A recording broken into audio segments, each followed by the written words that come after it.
थोडं बसलेलो आहे आज म्हणून फळावर जे काही लिहायचंय ते दिसून येईल. ठीक आहे. तर बघा आता ही बॅच आता 10वीचं वर्ष जे कंप्लिशनला येतंय. काही 1-2 प्रश्न असू शकतील मनामध्ये, की भैय्या कुठलं करियर घ्यायचं? मे बी अजून पण हा प्रश्न असू शकतो, की करियर कुठला घ्यायचा? तर मी फटाफट एक तर ब्लंट उत्तरं देईल. अ, मी संकल्प भैय्या ह्यामध्ये काय सांगू शकतात? संकल्प भैय्या सांगू शकतात, की कुठला घ्यावा नाही. ठीक आहे. ह्या गोष्टी मी सांगू शकतो. तर पालक जर माझ्याकडे 1 टू 1 आले, कारण ह्या विद्यार्थ्यांना मी शिकवलंय. 2 वर्ष, 3 वर्ष, 4 वर्ष, जवळपास 5 वर्ष शिकवलंय. प्रत्येकाच्या आवडी-निवडी, प्रत्येकाचं किती पोटेन्शियल आहे, किती सामर्थ्य आहे, किती करू शकतो आणि किती नाही करू शकतो, हे मी भरपूर प्रकारे ओळखलेलं आहे. तर मी हे सांगू शकेल, की काय नाही करायचं. फील्ड सांगू शकेल मी जनरली, की ही नको घेऊ, हे कर. स्पष्टपणे इतकं मी सांगू शकेल. पालकांना पण पालक थोडासा वेळ काढून जर पर्सनली आले तर. दुसरं आहे, की तुम्ही एक्सपर्टकडे जावं. आता ह्या फील्डमध्ये मी 2 एक्सपर्ट्स तुम्हाला सांगतो. करियर काउन्सिलिंगच्या फील्डमध्ये. एक तर आहे प्रदीप सोमानी सर. हे आहेत छत्रपती संभाजीनगरचे. यांचं ते 7 हिलकडे जाताना अमरप्रीत हॉटेल आहे. तिथे जो खाली उतरलो आपण राइट साइडला उजव्या हाताला, की काल्डा कॉर्नर म्हणून जागा आहे. तर काल्डा कॉर्नरला ह्याची ऑफिस आहे. इथे जाऊन आपण प्रॉपर ऑफिसला व्हिजिट देऊन, कारण सर प्रचंड बिझी असतात, अतिशय जास्त. मी जर तुम्हाला बिझी वाटत असेल, तर मी काहीच नाही. माझ्यापेक्षा 100 पट जास्त बिझी सर असतात. हाताखाली 10-12 असिस्टंट आहेत आणि त्यांच्या खाली हाताखाली असिस्टंट आहेत, जे कामं करतात बाकीचे सर्व. तर कोणाला स्पेसिफिक जर कुठल्याही पालकांना असं असेल, की भैय्या कौन-सी फील्ड करनी, कुठली फील्ड आम्ही करावी? मुलाला सांगा, मुलीला सांगा. ठीक आहे, तुम्ही ठीक आहे भैय्या ही नाही करायची तुम्ही सांगितली, पण आता ह्या 2 फील्ड उरल्या. समजा आमच्या मुलाला तुम्ही स्पष्टपणे सांगितलं, की सायन्स करू नको. मग कॉमर्स आणि आर्ट्समध्ये आता जे उरलं त्यात कितीतरी फील्ड आहेत. त्यामध्ये कितीतरी करियर ऑप्शन आहेत. तर काय करावं? यासाठी जर कोणी व्यक्ती गाईड करू शकेल, व्यवस्थित सांगू शकेल, तर प्रदीप सोमानी सर आणि त्यांची टीम आहे पूर्ण. ह्यांची टीम पुण्याची ज्ञान प्रबोधिनी शिक्षण संस्था जी आहे, ज्ञान प्रबोधिनी प्रशाळा, जी की भारतातील देखील टॉप मोस्ट शाळा आहे. सर्वात बेस्ट शाळा आहे. सकाळी ती शाळा 8 वाजता सुरू होते. रात्री 8 वाजता संपते. म्हणजे ते आणि तिथे शाळेत 4थी मध्ये ॲडमिशन घेण्यासाठी एक आय-क्यूचा टेस्ट असतो. On the basis of IQ admission घेतलं जातं. ज्या विद्यार्थ्यांचा आय-क्यू 120 प्लस आहे, अतिशय हुशार विद्यार्थी, त्यांना देखील घेतलं जातं. एक उदाहरण फक्त मी सांगितलं तर माझी सख्खी मावशी आहे सोनल मुंदडा. माझी मावशीची मुलगी, लहानी मुलगी आरवी मुंदडा. आता ती सध्या 7वी मध्ये आहे. ज्ञान प्रबोधिनी प्रशाळा पुणे येथील ह्या शाळेमध्ये ती शिकते. आणि सध्या तिला 11वीचं आर.डी. शर्मा जे पुस्तक आहे, ते चालू आहे. आणि हे तिचं पुढच्या 6 महिन्यात संपलं, की तिचं 12वीचं आर.डी. शर्मा पुस्तक सुरू होणार. 10वी पर्यंत कारण ती मॅथ्समध्ये तशी आहे, त्यामुळे तिला मॅथ्समध्ये घेऊन जातात. तिच्याच वर्गामध्ये एक गौरी कुलकर्णी नावाची मुलगी आहे. तिला ती लँग्वेजमध्ये फार एक्सपर्टीज आहे तिची, विविध लँग्वेजेसमध्ये. ती सध्या 7वीतच आहे गौरी कुलकर्णी. तिच्याच वर्गात आहे. 4थीमध्ये आय-क्यू टेस्ट झाली. 5वी पासून त्या शाळेमध्ये आहे, ज्ञान प्रबोधिनी प्रशाळामध्ये. सध्या ती गौरी कुलकर्णी नावाची मुलगी जर्मन भाषा, नेदरलँडची डच भाषा, जपानीज भाषा आणि सध्या चायनीज ती मॅन्डरिन भाषा शिकते. जर्मन, डच आणि जपानीजमध्ये तिची ॲब्सोल्यूट कमांड आहे. कधी देखील पुण्याला जर मोठा एखादा बिझनेस एक्स्पो झाला, देवेंद्र फडणवीस आले किंवा गृहमंत्री अमित शहा वगैरे आले, कोणी फॉरेन डिग्निटरीज असले, मोठे-मोठे बिझनेस कॉन्क्लेव्ह आहे, इतर देशांचे लोकं वगैरे येत आहेत. तर ते गौरी कुलकर्णी नावाची 7वीची मुलगी तुम्हाला न्यूजमध्ये दिसेल. ती उभी असते ट्रान्सलेटर म्हणून तिथे. 7वीची मुलगी. तिला शाळेतून रजा घेऊन तिथे बोलावलं जातं, सगळं ट्रान्सलेट करण्यासाठी. तर ह्या लेव्हलची ती शाळा आहे. ती शाळा बरोबर ओळखते, की विद्यार्थ्यामध्ये काय गुण आहेत, कशामध्ये हा पॉझिटिव्ह आहे, कशामध्ये हा पटापट पुढे जाऊ शकतो. ह्याच्यात असं काय ज्याच्यात हा एक्सेल करू शकतो आणि ते ओळखण्यासाठी आता ती शाळा जवळपास 100 वर्ष जुनी शाळा आहे. त्या शाळेचा इतिहास आता जवळपास 100 वर्ष झालेली शाळेला.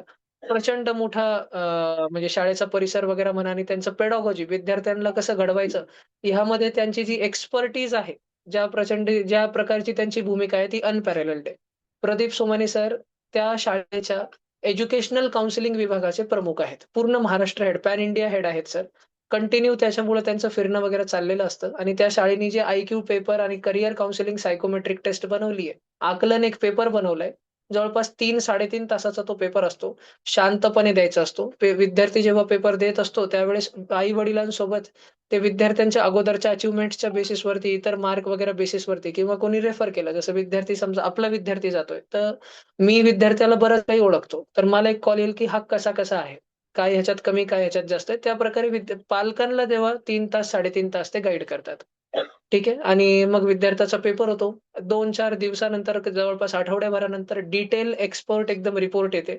पुन्हा पालकांना बोलवतात. 4 ते 5 तास, 6 तास पालकांसोबत बसतात. व्यवस्थित त्यांना समजावून सांगतात, की तुमचा मुलगा, तुमची मुलगी ह्या-ह्या फील्डमध्ये व्यवस्थित पुढे जाईल. ठीक आहे. तुम्ही हे ह्या प्रकारे करा. ह्या एक्झामला टार्गेट ठेवा. ग्रॅज्युएशन झाल्यानंतर पुन्हा ह्या एक्झामचा आहे वगैरे-वगैरे असा-असा अभ्यास करा. पूर्ण एक रोड मॅप डिफाईन करून ते देत असतात. हे एक आहे. किंवा एक एडू तत्वा नावाचे आता हे पॅन इंडिया एक्सपर्ट आहे या फील्डमध्ये. हे आहेत कर्नाटकाचे. ठीक आहे. कर्नाटकाचे एक सर आहेत.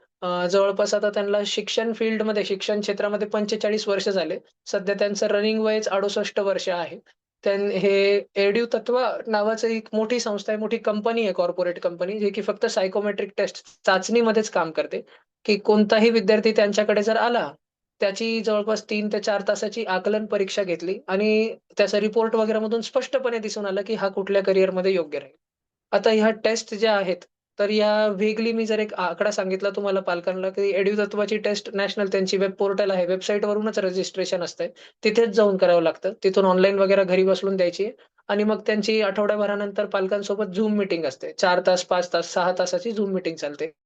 ते व्यवस्थितपणे 3 तास तर तेच बोलतात आणि मग पालकांचे 2 तास, 3 तास सगळे प्रश्न उत्तर वगैरे विद्यार्थ्याचे प्रश्न उत्तर ऐकून घेतात. त्याचं सोल्युशन देतात. आता याची नॉमिनल कॉस्ट 6,000 8,000 असते. प्रदीप सोमानी सरांकडे जी ज्ञान प्रबोधिनी प्रशाळा पुण्याची जी टेस्ट होती, जी चाचणी होती, त्याची कॉस्ट अंदाजाने मला वाटतं 6,000 8,000 असते. संभाजीनगरमध्ये मी इतर जणांना विचारलंय, नाशिकमध्ये विचारलंय. नॉर्थ इंडिया साइडला कोणी अशा टेस्ट घेत नाही. साउथ इंडिया, महाराष्ट्र, गुजरात आणि थोडा वेस्टर्न, पश्चिम महाराष्ट्र, पश्चिम पट्टा आणि दक्षिण भारत इथे ह्या फार प्रचलित असतात. कारण पालक थोडे जागरूक असतात, शिक्षित असतात. विद्यार्थ्याला कुठल्या करिअरमध्ये टाकावं, हे इतर पालकांच्या, इतर विद्यार्थ्यांच्या विचारांनी प्रभावित न होता स्वतःच्या पाल्यामध्ये किती कॅपॅसिटी आहे, किती क्षमता आहे, त्याचं आकलन ते करून घेतात, मगच जातात पुढं. कारण ज्या शिक्षणासाठी लाखो रुपये खर्च करायचे आहेत, तर नेमकं कुठलं शिक्षण घ्यायचं ह्याच्यावरती जर काही थोडेफार ₹1000 खर्च करावे लागले, पण योग्य मार्ग मिळून गेला, तर ते सोयीस्कर राहील. मोर ओर लेस या दोघांकडेही न जाता मी इतकं स्पष्टपणे सांगू शकेल, की विद्यार्थ्यांनी काय नाही करावं. ठीक आहे. त्याचे हॅबिट्स वगैरे सांगून. मी हे पण सांगेल, की मी जी फील्ड नाही सांगतोय, एखादा समजा उदाहरणार्थ सोमवारी माझ्याकडे आपल्यापैकी कोणी पालक आणि विद्यार्थी आले, संध्याकाळी आले, रात्री 10च्या नंतर वडील पण फ्री असलेत आणि मग बसलो आपण दोघंही जण. आपणही बसलात, मीही बसलो. आपण 2 तास वगैरे चर्चा केली आणि मी स्पष्टपणे सुरूला सांगितलं सायन्स नाही. तर 2 कारण असू शकतात. एक तर विद्यार्थ्यात सायन्स फील्ड, जे-ई-ई, नीट वगैरे ह्या ज्या टफर परीक्षा असतात, करण्याची क्षमता नाही. मी बघतोय 8 महिन्यापासून, 10 महिन्यापासून जे आहे सत्य मला सांगावं लागेल. उगाच मी पॉलिशिंगसाठी काहीतरी खरं-खोटं सांगणार नाही. क्वचित असे विद्यार्थी आहेत. नाही दुसरं मेजर कारण असेल, की विद्यार्थ्यामध्ये शिस्त नाही. सकाळी उठण्याची शिस्त नाही. सकाळी ट्युशन 4 दिवसांपासून 8 वाजता होते. तर 8 वाजून 20 मिनिटाला येणार, 8:30ला येणार, 10 वाजता येणार. दररोजचं काही ना काही वेगळं डायलॉग असणार आणि शक्यतो 10वीच्या विद्यार्थ्यांना छड्या कित्येक महिन्यांमध्ये पडल्या नाही. कालचा एक दिवस संध्याकाळचा रात्रीचा सोडला तर. कित्येक महिन्यांमध्ये ह्यांना छड्या पडलेल्या नाही 10वीच्या विद्यार्थ्यांना. फक्त आरडलो असेल मी कधीतरी. कारण मला 10वी मध्ये आल्यानंतर मलाही समजतं विद्यार्थी मोठे आणि मेजर कारण, मुख्य कारण हा, की ह्यांना मारलं नाही, ह्यांना धाक दिला नाही. त्या वातावरणामध्ये हे खरंच स्वतःहून सीरियस राहतात का, की ढासळतात? इतकंच मला बघायचं असतं. त्यामुळे मी 10वी मध्ये हात जास्त उचलत नाही. टाईम टू टाईम मी अभ्यास मॉनिटर करतो. थोडाफार धाक द्यावा लागतो. पण छड्या मी उघडत नाही. मी फक्त शिस्त बघत असतो. काही असे विद्यार्थी जे अभ्यासात थोडेसे एव्हरेज असतील, अबोव्ह एव्हरेज म्हणा, पण शिस्त फार चांगली असेल, त्यांना सुद्धा मी सायन्ससाठी रिकमेंड करतो. मात्र मग मी त्यांच्या पालकांना विशेष प्रकारे सांगतो, की IITची जी परीक्षा आहे, जे-ई-ई ॲडव्हान्स नावाची, त्याच्या मागे पळायचं नाही. त्याच्या खालची थोडीशी ईझी परीक्षा आहे, जे-ई मेन्स. फार चांगला कॉलेज मिळतो. 2-4 उदाहरण तुम्हाला सांगू. आपल्याच लासूर स्टेशनमधले एक अमन पाटणी म्हणून भैय्या होता. तो NIT वारंगलला शिकतो. शिकला तो आता सिव्हिल इंजिनिअरिंग. एकदम top most college, top most सबसे नंबर 1 NIT. जे-ई-ई मेन्समध्ये एकदम बेहतरीन रँक होता त्याचा अमन पाटणी. जवळपास आता तो माझ्याच बॅचचा होता. 2018 मध्येच त्याची जैन इंटरनॅशनल स्कूलमधून त्याची 10वी झाली. 2020 मध्ये त्याची 12वी झाली. NIT वारंगलला तो होता. आमचा एक सीनियर विद्यार्थी जर म्हटला लातूर स्टेशनचाच, वेदांत म्हणून, तर तो बिट्स पिलानी ह्या कॉलेजमधून शिकला.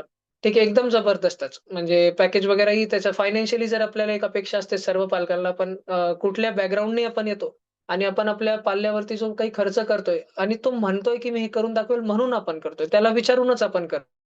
ठीक है? त्याचा प्रेशर वगैरे आपण देत नाही, की बघ हम तेरे लिए कितना कर रहे हैं. पण त्यानी म्हटलं, की "पप्पा मला हे करायचं." तो मागे लागला, "पप्पा मला ट्युशन लावायची." तो मागे लागणार आहे, की "मला 11वी-12वीत हे करायचं, मला असा-असा क्लास लावायचा." तर त्याला जे लागतंय ते जर आपण देतोय, तर ज्या एक्झामसाठी तो अभ्यास करत आहे, त्यानी ते साध्य करून दाखवावं. ठीक आहे. त्याने ते काबीज करून दाखवावं. तर आपल्याला पण वाटेल, की बाबा आपण जे काही परिश्रम एक पालक म्हणून घेतलं, आपण लहानपणी भैय्याकडे 3 वर्ष, 4 वर्ष, 5 वर्ष, 2 वर्ष, 1 वर्ष ट्युशन लावली, 11वी-12वी क्लासेस लावले. नंतर जोही काही मार्क अनुसार कॉलेज मिळेल तो कॉलेज दिला. त्यानंतर फायनान्शियली कारण ज्या गावामधून येतो, ज्या प्रकारच्या खेड्यापाड्यातून आपण येतो, इथून काही ना काही फायनान्शियली यांनी अगोदर करून दाखवावं हे फार गरजेचं आहे. ठीक आहे. तर त्या प्रकारे येईलच. ह्या अगोदर मी एक सांगेल आपल्याला. जसं मी अजून एक उदाहरण देतो. श्रुती कदम, आमदार साहेबांचीच मुलगी. तर तिने काही सायन्स घेतलं नाही, तिने काही कॉमर्स घेतलं नाही. असं तर नाही की आमदार साहेब म्हटले असते, की फिजिक्स, केमिस्ट्री, बायोलॉजी किंवा फिजिक्स, केमिस्ट्री, मॅथ विषयासाठी तुला संभाजीनगरचे शिक्षक उचलून त्यांनी 2 वर्ष लासूरला आणले असते, वन टू वन पर्सनली शिकवण्यासाठी. पण त्या दीदींनी त्यांनी सायकोमेट्रिक चाचणी केलेली आहे. तुम्ही मिसेसला त्यांच्या जाऊन विचारू शकतात, शीतल मॅडमला. आणि त्याही तुम्हाला म्हणतील, की "हो, आम्ही counselling so and so, such and सच वगैरे आम्ही केली." देन आफ्टर ज्या ह्या आहेत त्यांच्या शीतल मॅडम ज्या संदीप अंकलच्या वाईफ आहेत. त्यांनी काउन्सिलिंग वगैरे केली. दोन्ही इंदिरा दीदीची पण, श्रुतिका दीदीची पण. मग आर्ट्स वगैरे दिसलं. आर्ट्समध्ये सो अँड सो डिझायनिंग वगैरे दिसली आणि ती यशस्वी झाली. आज ती लेक्चरर आहे एम-जी-एम कॉलेजला अँड पॅन इंडियामध्ये संपूर्ण भारतामध्ये ती ऑनलाईन क्लासेस पण घेते. ठीक आहे. शी इज हॅपीली मतलब मॅरेज आफ्टर मॅरेज लाईफ पण तिचं व्यवस्थित चालू आहे आणि धिस ऑल अकॅडमिक करियर आणि जे तिने केलं ना, जे काही ती शिकली, ते ती करू शकते पूर्णपणे. नाहीतर असं नको व्हायला, की लग्न झालं आणि बसले घरात. कारण शिक्षणाचा जमाना आहे आणि असंही नको, की जे शिकले ते सोडून दुसरंच काही करावं लागतंय. केलं इंजिनिअरिंगमध्ये आणि मग डिजिटल मार्केटिंग करत बसतायत. केलं आणि काहीतरी मग व्हिडिओ एडिटिंगच करत बसतायत. केलं आणि मग इव्हेंट मॅनेजमेंट. अरे मग इव्हेंट मॅनेजमेंटच शिकला असतात ना, अजून व्यवस्थित शिकला असतात. तर 10वी मध्ये एक आकलन पालकांनी करून घ्यावा. लासूरच्या पालकांना थोडी झिजक असते हे करून घेण्याची. माझ्या अगोदर आपण माझ्याकडे येऊन वन टू वन डिस्कस करावं. मी प्रत्येकाला वेळेनुसार, आपल्याही वेळेनुसार, माझ्या वेळेनुसार आपण एक टाईम स्लॉट ठरवूया. तासभर, 2 तास आपण बसूया. 4-5 पालकांशी तर मी चर्चा करून टाकली आहे. ऑफलाईन पालकांसोबत. ऑनलाईन पालकांशी तर अजून एकाचाही प्रतिसाद सध्यापर्यंत नाही आणि ऑफलाईनमध्येही बऱ्याच जणांनी अजून आलेले आहेत नाही पालक. तर आपण वेळ काढून थोडंसं एक यावं. आपण एक डिस्कशन करू आणि तरीसुद्धा जर डाउटफुल असेल, माझी जरी चर्चा, मी केलेली चर्चा जरी समाधानकारक वाटत नसेल, तर you should go to some expert. आता ह्यापुढे मी एकदा फक्त सांगू इच्छितो, की आपण काय-काय, कुठल्या-कुठल्या परीक्षांचा अभ्यास ह्यावर्षी मी घेतला आणि मुलांनी काय-काय परीक्षा दिल्या. तर मला जितकं लांबून लांब आठवतं, तर मला एक आठवतं, की 7 सप्टेंबरला ह्या सर्व विद्यार्थ्यांची आय-ओ-क्यू-एम म्हणून एक मॅथ्सची परीक्षा होती. गणिताची परीक्षा होती, फार कठीण होती. काही-काही विद्यार्थ्यांनी खरंच चांगले मार्क घेतलेत. म्हणजे मी तुम्हाला खोटं नाही बोलणार. संभाजीनगरचे असे काही विद्यार्थी आहेत, ज्यांना शिक्षक वन टू वन घेऊन बसतात. 10वी चे काही असे विद्यार्थी, अतिशय हुशार-हुशार विद्यार्थी. शाळेला ते 6-6 महिने जात नाही. शाळाच डमी घेतलेली. झेडपीमध्ये कुठेतरी गावखेड्यात, गासगावला, रांजणगावला ॲडमिशन घेऊन ठेवलंय. वर्षभर शाळेला जात नाही. जितकी मुलं आणि मुली असतील ना, ते सगळे खाली येऊन जा पटकन. मुलं सगळे उठून सुरू होऊन जा. तुमच्याकडे. बसा. ही खुर्ची पुढे घेऊन टाका. काही असू द्या, काही बसून जा आणि काही इकडे बसा. Okay, okay. काही बसून जा, काही बसा. ठीक. बघा आता 7 सप्टेंबरला ही परीक्षा झाली आयोक्यम म्हणून आणि आता ह्याच्यात संभाजीनगरचे मी तुम्हाला 1-2 दिग्गज विद्यार्थी आहेत. एक अथर्व नावाचा आहे, एक श्लोक नावाचा आहे. सध्याला संभाजीनगरमध्ये हे 2च विद्यार्थी सर्वात जास्त हुशार आहेत आणि त्यानंतर जर कुठल्या विद्यार्थ्यांचं नाव घेतलं जातं, तर आपल्या लासूर स्टेशनच्या विद्यार्थ्यांचं. आपलेही विद्यार्थी त्याच लेव्हलला आहेत. त्या दोघांमध्ये आपल्यामध्ये एक फरक आहे शिस्तीचा आणि माइंडसेटचा. त्या विद्यार्थ्यांना कदापि कधी पालकांना, कधी शिक्षकांना सांगावं लागत नाही, की तुम्ही अभ्यास करा रे. असं समजू नका पालकांनो, की हे आपले विद्यार्थी फार कमी आहेत. तुम्ही कधी-कधी मीही विद्यार्थ्यांना रागवताना ह्या गोष्टीचा भान सोडून देतो, की छत्रपती संभाजीनगरमध्ये फक्त जिल्हास्तरीयवर स्टेट बोर्ड, आय-सी-एस-सी, सी-बी-एस-सीमध्ये फक्त 10वी जवळपास लाख विद्यार्थी असतील. खेडेपाडे पूर्ण जिल्हा मोजतोय मी. सोलापूरपासून गंगापूर, वैजापूरपासून सिल्लोड सगळं काही मोजून मी तुम्हाला सांगतोय. 10वी जवळपास लाख विद्यार्थी असतील. सध्या यावर्षी 10वी बोर्ड देणारे. आणि त्या लाख विद्यार्थ्यांमधून मी म्हणतोय, की आपले हे लासूर स्टेशनचे ह्यांच्यामधूनच कितीतरी विद्यार्थी पहिल्या 50 मध्ये येतात. त्याच्यामध्ये 1 आणि 2 नंबर आणि मे बी 3 नंबर संभाजीनगरचे असतील. पण लगेच पहिल्या 10 मध्ये जवळपास 4 विद्यार्थी तरी 5 विद्यार्थी तरी लासूर स्टेशनचे येऊन जातात. फरक इतका आहे, की तिथले जे नंबर 1, नंबर 2, नंबर 3 चालणारे विद्यार्थी आहेत, ते स्वतःहून चालतात. इथले जे आहेत हे धाकामुळं चालतात. भैय्या करून घेतायत म्हणून चालतात. भैय्या सकाळी उठायला लावतायत म्हणून चालतात. संध्याकाळी लवकर शाळेतून आले की 4-4 तास बसायला लावतात. आणि भैय्यांनी ज्यावेळेस त्यांना बऱ्यापैकी माहिती आहे, नोव्हेंबर महिन्यात म्हणा, कधी-कधी भैय्यांनी जर हातमागार घेतला, की फक्त सांगून दिला, करायचं तर करा. तर त्यांनाही माहिती आहे महिनाभर त्यांच्याकडून काहीच होत नाही. आणि भैय्यांनी मग जेव्हा डिसेंबरमध्ये सांगितलं, शाळेला सुट्टी मारा, इथे येऊन बसा, तेव्हा 4च दिवसात इतका प्रचंड अभ्यासक्रम कव्हर होऊन निघतो. जी आता उद्या आणि परवा परीक्षा द्यायची आहे, कोट्यावरून शिक्षक येतायत. त्यांनाही माहीत आहे. की करून घेणार असलं तर आपण करतो. त्यांना बऱ्यापैकी माहिती आहे आणि नाही करून असलं तर सगळं लूजच होणार आहे. सगळं ढिल्लं-ढाल्लच पडणार आहे. हे सगळं पॅरामीटर बघून जेव्हा आपण माझ्याकडे येशाल ना, तेव्हा मी हे शिस्त आणि माइंडसेटचा पॉइंट माझ्यासाठी फार गरजेचा आहे. कारण पालक जेव्हा 11वी आणि 12वी मध्ये प्रचंड पैसा लावणार आहेत. पैसा सोडा, ते खूप असते आणि खूप एक मनातला कंटिन्यू धाक असतो. मुलगा-मुलगी, मुलगी विशेष जर मुंबईला शिकायला गेली, जर नाशिकला शिकायला गेली, ती अभ्यास करते का? की काही दुसऱ्याच फंद्यात पडली मुलगा जर कोट्याला पाठवतोय आपण, मुलाला जर आपण पुण्याला पाठवतोय, मे बी कोणाला नांदेड पाठवतोय, एखाद्याला खूपच स्कॉलरशिप लागली, नोएडाला पाठवतोय, उत्तर प्रदेशमध्ये नोएडाला पाठवतोय. अशा काही प्रकारच्या आपण गोष्टी करतोय. तर कंटिन्यू रात्री इथं पालकांना 2 वर्ष झोप नसते बरोबर, की काय बरोबर असेल का? कंटिन्यू मुलगा कंटाळून जातो, "अरे आई तू तेच प्रश्न काय विचारते जेवले का?" जेवणारच ना मी, काही उपाशी थोडी राहणार. पण आईला थोडी थांबलं जातं. आई पुढच्याही दिवशी विचारणार, "जेवलास का तू?" ठीक आहे. तर हे विद्यार्थी लहान आहेत, त्यांना कळायला वेळ लागेल. पण मी हा एक पॉइंट आपल्याला क्लिअर करतोय, की 7 सप्टेंबरला एक आयोकेमची परीक्षा दिली. त्या अगोदर मी बरंच काही विद्यार्थ्यांना पाठवलं होतं. जे मी ह्यांना पाठवलं होतं, ते एज्युकेशनल ग्रुप जे आहे, ज्याच्यात भरपूर विद्यार्थी पालक आहेत, तसे अनेक ग्रुप आहेत अजून पण. सेम मेसेज जातात सर्व ग्रुपवर. जे मी ह्यांना पाठवलं करण्यासाठी, तेच मी त्या ग्रुपवरही पाठवलं. त्या ग्रुप्समध्ये काही असे विद्यार्थी जे फार होतकरू आहेत. आलं कोणाकडून काही शिकण्यासाठी मिळालं, ते पटपट करायला सुरू करतायत. आणि इथं अशी गत आहे, की जेव्हापर्यंत छडी उगारली नाही किंवा आरडले नाही भैय्या किंवा बसवलं नाही सगळ्यांना लवकर बोलवून एखाद दिवशी. जसं विराग कालच छडी खाल्ली आहे. त्यानं काल 1 दिवसात बऱ्याच जणांनी छड्या वगैरे खाल्ली उशिरा येण्यासाठी, अ, वेळेवर शिस्त पाळण्यासाठी, होमवर्क पूर्ण नाही झाला त्यामुळे किंवा संध्याकाळी रिव्हिजन वगैरे घेतली मी, की सांगा मी महिन्याभरापासून जितकं शिकवतोय, किती जणांना आठवतं? काल भरपूर जणांनी छड्या खाल्ल्या आहेत. इतकाच फरक असतो, की आपला समजा संजय आहे, त्याचे जवळपास 20-19 मार्क आले. गौरवचे 17-18 मार्क आलेत आणि संभाजीनगरचा असा विद्यार्थी आहे, ज्याला त्याचे शिक्षक 1 टू 1 घेऊन बसतात. 4-4 महिने दररोज तो शाळेमधून आला किंवा शाळेला नसला, संध्याकाळी 4:30 पासून रात्री 9:30 पर्यंत 4 तास त्याला एकट्याला शिकवतायत. 6 महिन्यापासून त्याचा अभ्यास घेतात आणि तो 29 मार्क आणतो 100 मार्काच्या पेपरमध्ये. 9 मार्काचा हा फरक इतक्या कठीण परीक्षेमध्ये फार जास्त आहे. पण हेही बघा पालकांनो, की ह्या गावातलेच विद्यार्थी 20 पर्यंतही पोहोचतात. पण इतकंच आहे, की जसेच हे 11वी मध्ये जातात, फार जास्त ढासळून जातात, फार जास्त. मला वाटतं मी आजच स्टेटसवरती माझ्या गेल्या वर्षीच्या 10वीच्या बॅचचा एक फोटो लावलेला आहे. जस्ट असंच सहज कधी-कधी त्यांची आठवण येत असते मला म्हणून. त्याही बॅचमधले मी जर तुम्हाला सांगितले 30 विद्यार्थी मी शिकवले आणि 30 मधून एकदम चांगलं करतायत. खरंच फार जास्त प्रामाणिक अभ्यास करतायत. मार्क नाही म्हणत आहे. रिकामे फंदे नाही करत आहे. सकाळी आळशी नाही, आळशीपणा नाहीये. लवकर उठतात, लवकर क्लासला जातात, आल्यावरती अभ्यासाला बसतात. फोनवर रिकामा टाईमपास करत नाही, सोशल मीडिया झिरो आहे. गाणे वगैरे ऐकणं नाही. गाणे ऐकता-ऐकता अभ्यास करणं नाही. टीव्ही बघता-बघता काही लिखाण-काम करणं नाही. असे विद्यार्थी जर म्हटले, तर फक्त 4 आहेत.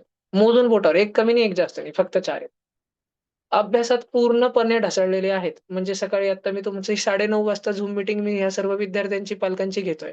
आणि ते आता जस्ट हॉस्टेलमध्ये जेवण करून आता बसलेच असतील व्यवस्थित फोन घेऊन. आता फ्री फायर, PUBG आता व्हिडिओ गेम सुरू होणार असतील. आणि रात्री 9:30 पासून एकदम वन शॉट लेक्चर चालतो. सकाळी 4 पर्यंत 5 पर्यंत कंटिन्यू व्हिडिओ गेम चालत असतात. आणि 5 वाजता जेव्हा इतर हुशार विद्यार्थी हॉस्टेलमध्ये उठतात, तेव्हा हे आपलेच ट्युशनचे लासूरचेच कार्टे, ज्यांना मी 3-3, 4-4 वर्ष शिकवले, झोपायला जातात. तर ढासळतात.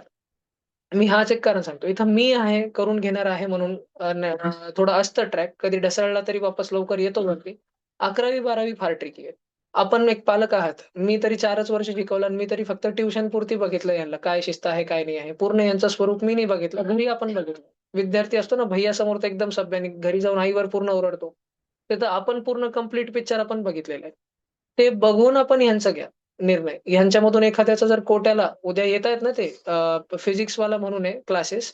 त्यांनी असं सांगितलं आहे, की आमचं संकल्प भैय्या आमचं कोट्याला आणि नोएडाला एक गुरुकुल कॅम्पस म्हणून चालतो. आम्ही फक्त पेपरमधून सिलेक्ट करतो विद्यार्थ्यांना. जर का विद्यार्थी सिलेक्ट झाला, तर त्याला एकही रुपया खर्च राहण्याचा, खाण्याचा, शिक्षणाचा नसणार. आम्ही त्याला घेऊन चालला जाणार. बरं पालकांना जर पाठवायचं नसलं इतक्या लांब, तर आमचं पुण्याला अजून एक कॅम्पस आहे. कोटा आणि नोएडाला कॅम्पस आहे.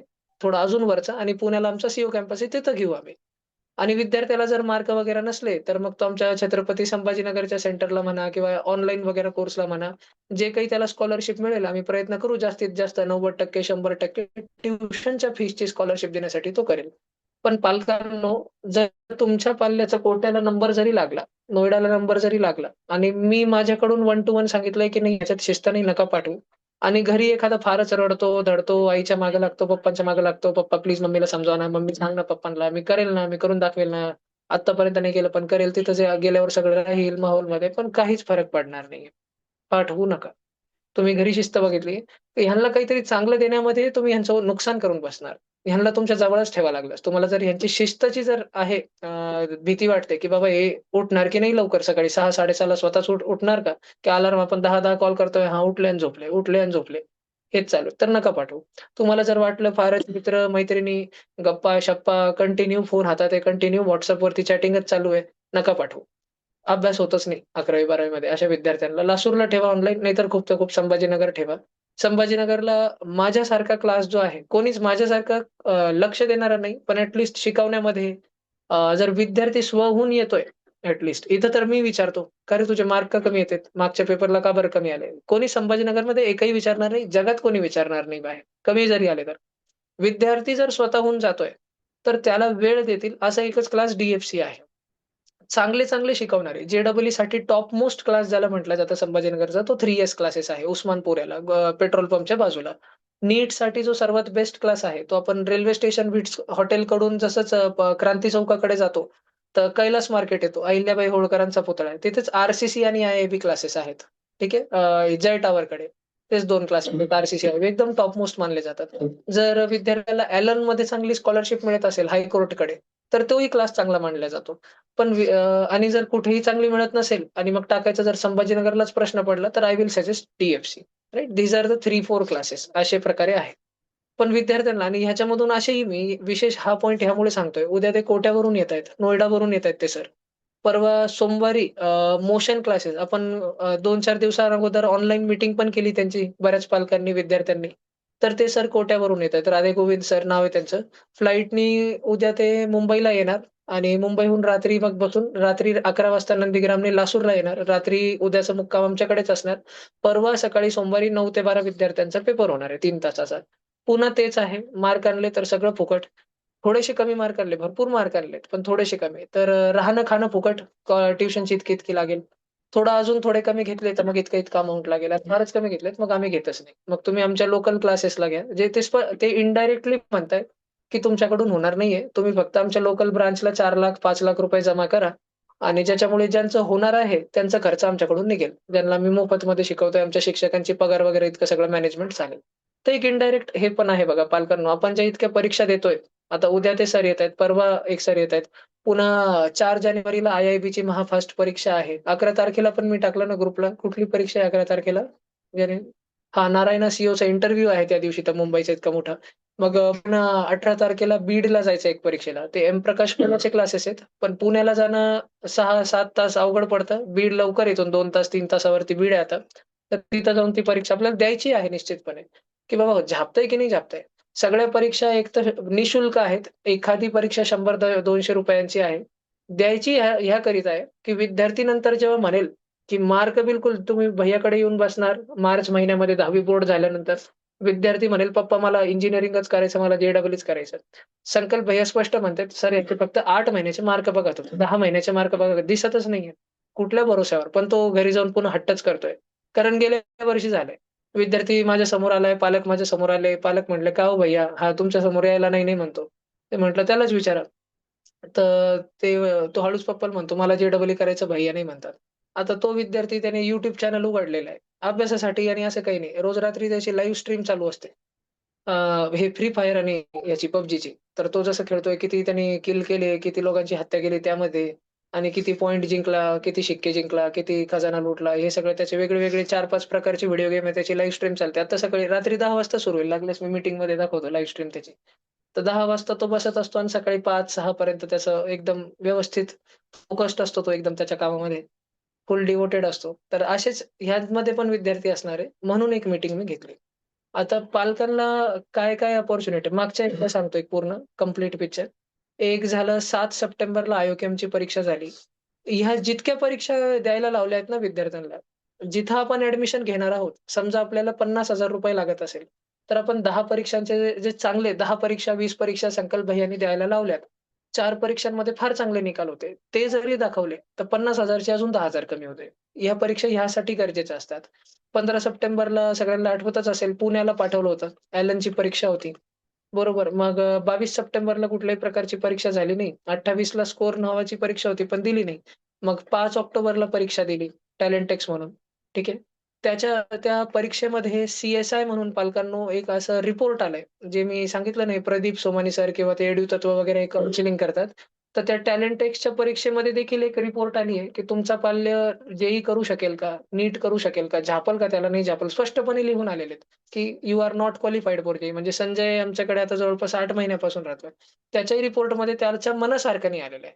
ठीक आहे. सर्वच विद्यार्थ्यांच्या ऑलमोस्ट बऱ्याच विद्यार्थ्यांच्या रिपोर्टमध्ये त्यांना जे करायचंय, हे न सांगता तुम्ही काय करू शकतात, हे सांगितलं गेलेलं आहे तिथं. सगळ्यांकडे ती रिपोर्ट आहे. अजून ती 4 महिने, 5 महिने आपण कधी रिपोर्ट उघडून बघू शकतो. व्यवस्थित तिथं इंग्रजीमध्ये सगळं काही दिलंय. आपण जेव्हा माझ्याकडे भेटायला येणार, तर एकच मी विद्यार्थ्यांनो तुम्हाला एक विनंती करेल, जेव्हा तुम्ही मम्मी-पप्पा सोबत माझ्याकडे येणार, तितके रिपोर्ट प्लीज प्रिंट काढून 2-4 पानं ते झेरॉक्स काढून आणा. कारण मम्मी-पप्पाला ते इंग्लिशमध्ये लिहिलेलं बऱ्याच वेळेस समजत नाही. मी त्याच्यावर 2 मिनिटं, 5 मिनिटं नजर मारली, की मी मम्मी-पप्पाला समजून सांगू शकतो, की काय-काय असं-असं दिलंय. ठीक आहे आणि आपल्याला ते मान्य पण तर करावं लागेल ना. कारण इतकी मोठी परीक्षा आहे. लाख विद्यार्थी तर 10वी बसले पूर्ण भारतातून. 1,00,000 विद्यार्थी. त्या 1,00,000 विद्यार्थ्यांमध्ये आपला रँक 2,000 आहे, 10,000 आहे, 15,000 आहे, 500 आहे, 600 आहे, 2,500 आहे. काय आपल्याला समजतं ना. आज 1,00,000 जे हुशार विद्यार्थी त्यांच्यामध्ये आपण बसलो. पुढे ते 12वी जे-डबल-ई जर द्यायची ठरली तर ह्याच वर्षी आता जानेवारीमध्ये जी जे-डबल-ई मेन्स होणार आहे, 15,00,000 विद्यार्थी बसले त्याच्यामध्ये. 14.5 लाख. आणि नीटची परीक्षा जी मे महिन्यात होणार आहे, यावर्षी एक्स्पेक्टेड आहे की 25 ते 26 लाख विद्यार्थी बसणार आहे. लाख विद्यार्थ्यांमध्ये 1,00,000 विद्यार्थ्यांमध्ये आपला रँक येतो 15,000 आणि आपण विचार करतोय की 15,00,000च्या परीक्षेत ज्याच्यात आय-आय-टीमध्ये 10,000चाच नंबर लागणार आहे, त्याच्यात आपण क्रॅक करून घेऊ. 10वीत आपल्याकडून सोपीशी एक परीक्षा ज्याच्यासाठी शाळेला तर 8-8 दिवस सुट्ट्या मारल्या आणि उन्हाळ्यापासून 8-8 तास क्लास चालू एप्रिल आणि मे. तेव्हापासून अभ्यास करत आलो आणि ह्याच्यात 1,00,000 विद्यार्थ्यांमध्ये आपण 15,000 वा नंबर आणतोय भारतात. आणि स्वप्न बघतोय की 15,00,000त 10,000च्या आत आणू. तर तिथं दिलंय ना स्पष्टपणे. बरं एकच परीक्षा नाही 12 ऑक्टोबरला एनसेट दिली. त्यांची सुद्धा फारच व्यवस्थित रिपोर्ट आली. 8-8, 10-10 पानाची. फक्त त्यांनी किती मार्क, किती आकडे रँक नाही दिलं. 8 पान पुढे लिहून दिलं. तुमच्यात काय व्यवस्थित आहे, काय सुटसुटीत आहे आणि काय तुमचं एकदमच खराब आहे. तुमचे कुठले विषय एकदमच ढासळलेले. काय सुधारावं तुम्ही जर तुम्हाला घ्यायचं असेल वगैरे. तर व्यवस्थित रिपोर्ट दिली पूर्ण. ठीक आहे. त्याच्या रँकवरून आपल्याला कितीतरी काही-काही समजतं. कितीतरी गोष्टी समजतात. एकदम ठळकपणे समजतात. ज्या दिवशी नरक चतुर्दशी होती 19 ऑक्टोबरला सुद्धा आयकॅडवाले पेपर घेऊन गेले. त्यांचं करेक्टेड रिझल्ट अजून येणं बाकी आहे, पण होईल. 2 नोव्हेंबरला जेव्हा आपले विद्यार्थी संभाजीनगरला गेले, नारायणा सी नावाची एक परीक्षा दिली. जिथे सध्या भूमी मुथा पण शिकते. गेल्या वर्षी आपले जवळपास 7 विद्यार्थी, 8 विद्यार्थी तिथे सिलेक्ट झाले होते. त्या विद्यार्थ्यांच्या तुलनेत बऱ्याच विद्यार्थ्यांनी यावर्षी चांगले मार्क आणलेत. जी टॉपर होती गेल्या वर्षी निधी अजमेरा, तिला 196 मार्क होते. 240 मार्काच्या त्या परीक्षेमध्ये गेल्या वर्षी निधीला 196 होते. ह्या वर्षी आपला टॉपरच कितीवर आहे? 192 वर आहे. तर मागच्या वर्षीच्या तुलनेत अजून पण कमी आहेत. ठीक आहे. ते 8 विद्यार्थी होते त्यांनी भरपूर आणलं. पण एक निधीला जर कमी सोडलं, तर second rank, third rank, fourth rank मग त्यांचा 8वा जो रँक होता आपला तो 176 वर होता. ह्या वर्षी 176च्या पुढे किती जण आहेत? हात वरती करा. 176 किंवा त्याच्यापेक्षा पुढं. जवळपास मी आरामशीर बघू शकतो 15 विद्यार्थी पुढे. गेल्या वर्षी 8 जणांचा नंबर लागला. यावर्षी 15 जणांनी मागे पडलाय विद्यार्थ्यांना. गेल्या वर्षीच्या बॅचला. तर सुधारणा निश्चितपणे झाली आहे. पण आता नारायण सीओचा पुढे होणार आहे इंटरव्ह्यू 11 जानेवारीला. 11 जानेवारीला ते इंटरव्ह्यू घेणार आहेत. कारण ते जर मुंबईसारख्या ठिकाणी, अंधेरीसारख्या ठिकाणी, जिथं रूम भाडं महिन्याचं 30,000-35,000च्या खाली एक जणाला नाही. म्हणजे 1 बीएचके नाही म्हणत आहे मी फक्त 1 आरके म्हणतोय. 1 रूम किचनचं मी भाडं म्हणतोय 30,000-35,000च्या खाली पडत नाही रूम भाडं. तिथं त्यांना 2 वर्ष विद्यार्थ्याला ठेवायचंय. मोफत ठेवायचंय. त्याचं एकदम सुटसुटीत दिवसातून 2 वेळेस नाश्ता, 2 वेळेस जेवण, हे 4 वेळेसचं सगळं भोजनचं नियोजन त्यांना मोफत करायचंय. 2 वर्षाचा शिक्षणाचा खर्च सुद्धा मोफत करतायत, निःशुल्क करतायत. तर ₹10,00,000 ची गुंतवणूक एका विद्यार्थ्यावर जर ते करत असले, ₹10,00,000 एका विद्यार्थ्यामागे जर ते खर्च करत असणार असेल आणि तेही असं नाही ना, की 100च्या घरी त्या विद्यार्थ्याला बसवलं. मोजकी बोटावर मोजल्या जातील इतके विद्यार्थी असतात. 10 ते 15 विद्यार्थी बसतात समोर आणि जो शिक्षक शिकवतोय त्याला वर्षाचा 2.5 कोटी, 3 कोटी, 4 कोटीचा पॅकेज असतो त्या शिक्षकाला. आणि त्याला फक्त ते 15 विद्यार्थी दिले. त्याला दुसरी बॅच दिलीच नाही. सकाळी 8 ते 5 इतकेच विद्यार्थी शिकवायचे. 5 ते 5:30 चहा नाश्ता पाणी झालं, की 5:30 पासून रात्री 10 ह्याच विद्यार्थ्यांसोबत बसायचं. त्या शिक्षकाला इतकेच विद्यार्थी दिलेले. दुसरं काही त्याला धरलेलंच नाहीये. कोणी दिलेलंच नाही त्या शिक्षकाकडे. तर असे ह्या अमाउंटचा जर ते खर्च करणार, तर त्यांना ही चाळणी करून घ्यायची. चाळणी आफ्टर चाळणी आफ्टर चाळणी. 4 वेळेस चहा उकळून नंतर घेणार आहेत ते. ठीक आहे. 11 जानेवारीला आता तुमचा इंटरव्ह्यू आहे. विद्यार्थ्यांना, सर्व विद्यार्थ्यांना ऑनलाईनला, ऑफलाईनला बऱ्यापैकी कल्पना आहे.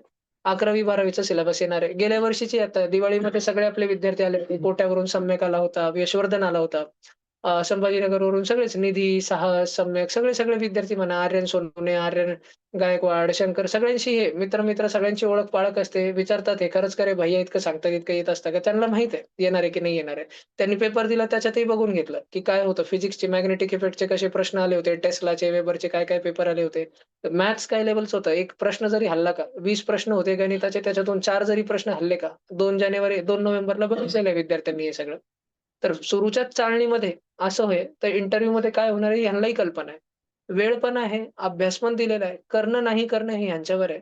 इतकं सगळं झाल्यावर मम्मी-पप्पांनो, जर तुमचा हा पाल्य समजा एक उदाहरणार्थ एक्झाम दिली, नाही झालं तर त्यात निराशेची गोष्ट नाहीये. उलट आशेची गोष्ट आहे, की बाबा जे तुला झापत नव्हतं, उगाच आपण त्यात पैसा लावला असता. ठीक आहे, पैसा तर जाऊ दे, तुला दडपणा असता उगाच 2 वर्ष, की होत नाही, होत नाही. चल मग आम्ही मान्य करतो, की तू इतर विद्यार्थ्यांसारखा बिघडला नसता. तू फोन बघितला नसता, गेम खेळले नसते, कोणाशी चॅटिंग-बिटिंग केली नसती. पण तुला दडपण आलं असतं ना, झापलंच नसतं ना. तर आपण करू ते जे तुला झापतंय. निम्मे 6, 7, 8, 10 विद्यार्थी असतात. जवळपास माझं असं आकलन आहे, की ही जी माझी 32 विद्यार्थ्यांची बॅच आहे, 32 जणांची. ह्याच्यामध्ये जवळपास 5 ते 6 जणच असे आहेत, जे IITमध्ये जाऊ शकतात. जेईई ॲडव्हान्स IITमध्ये जाऊ शकतात. ह्या बॅचमध्ये जवळपास इतर ह्या 6 जणांना सोडून जवळपास 8 विद्यार्थी असे आहेत, जे फार जास्त चांगली engineering college NIT, triple IT, COEP Pune, PICT Pune बेहतरीन कॉलेजमध्ये जाऊ शकतात. म्हणजे जर शिकले खरंच 11वी-12वी आणि प्रामाणिक मी जर टार्गेट दिला त्या परीक्षेवर अभ्यास लावला, त्याचाच अभ्यास केला. ज्या शिक्षकांच्या हाताखाली शिकत होते 11वी-12वी डोळे झाकून त्यांच्यावर भरोसा केला. त्यांच्या शब्दाला वगळून इतर तिसरा पुस्तक विकत घेतला नाही. त्यांच्या शब्दाला वगळून इतर कुठल्या कोचिंग क्लासेसचं साहित्य, मटेरियल, टेस्ट सीरीज लावली नाही. पूर्णपणे त्यांच्यावर भरोसा केला आणि प्रामाणिकपणे न लाजता, न एकदम काही शरम वगैरे वाटता जे काही ते डाउट्स विचारले, प्रश्न विचारले, शिक्षकांकडून वेळ घेतला, तर हे 8 विद्यार्थी NIT, ट्रिपल आयटी, COEPला जाऊ शकतात. आणि IITमध्ये जाणारे हे 5-6 विद्यार्थी ग्रॅज्युएशन नंतर जर का वर्षाचे ₹1,00,00,000 कमवत असतील, तर हे देखील विद्यार्थी 60,00,000 ते ₹80,00,000 कमवत असतील.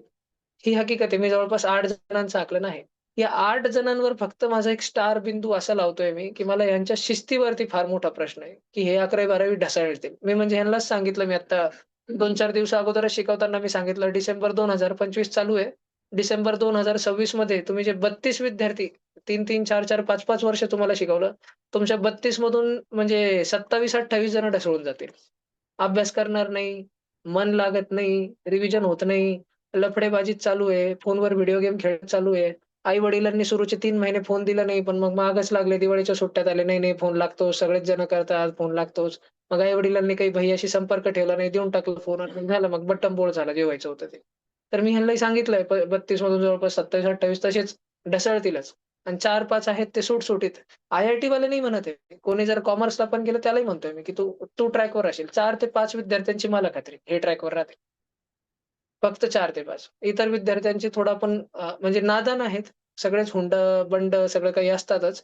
पण मग विद्यार्थ्यांनी जर एक तर मार्क आणावेत आणि अशा कॅम्पसमध्ये सिलेक्शन घ्यावं मुंबई वगैरेला, की जिथे तुम्हाला बाहेर जाण्याची परवानगी नाही नसणार. तेव्हा कदाचित आई-वडील पाठवतील. आणि अशा ठिकाणी जर सिलेक्शनच होत नसेल, तर मग आई-वडिलांच्या उगाच मागे लागू नये, की आम्हाला IIT करायचंच, आम्हाला नीट करायचं, आम्हाला CA बनायचंच आहे. मी तुम्हाला रोजच्या रोज प्रश्न शिकवतानाही देखील सांगतो, की हा प्रश्न समजला असेल तरच CA व्हाल. तरच CAचा अभ्यास त्या लेव्हलला तुम्हाला झापेल. नाहीतर झापणारच नाही. CA सोडा स्वप्न असेल तर दुसरं बघा. CS बघा, CMA बघा, CFA बघा. दररोज शिकवताना एक ना एक, काही ना काही करिअरची काडी मी टाकतच असतो. हे झापतंय का? तर असं होईल. ह्यांना बऱ्यापैकी माहिती आहे. ट्रुथफुल राहा. मी 2 नोव्हेंबरची ती परीक्षा सांगितली सर्व पालकांनो. मग हालमध्येच मला वाटतं 7 डिसेंबरला गेले होते का कुठल्या परीक्षेला? अ, 7 डिसेंबरला 9 डिसेंबर वर्किंग डेमध्ये गेले होते साकारला. अच्छा 9 नोव्हेंबरसाठी गेले होते साकारच्या परीक्षेला. त्याचा रिझल्ट आलाय. बऱ्याच पालकांना, विद्यार्थ्यांना रिझल्ट कॉल पण आले असतील, मेसेज पण आले असतील. साकार नंतर आपण 9 नोव्हेंबर कुठे गेलो? 16 नोव्हेंबरला होती कुठली परीक्षा? काही आय-आय-बी, आर-सी-सी काही दिली का? नाही काहीतरी. 16 हां, 16 नोव्हेंबरला तर नाही दिली. 23 नोव्हेंबरला आपण दिलं एस्ट्रोनॉमी ऑलिम्पियाड आहे ना. ह्या परीक्षेत आई-वडिलांनो मुख्यतः 11वी आणि 12वीचे विद्यार्थी बसतात.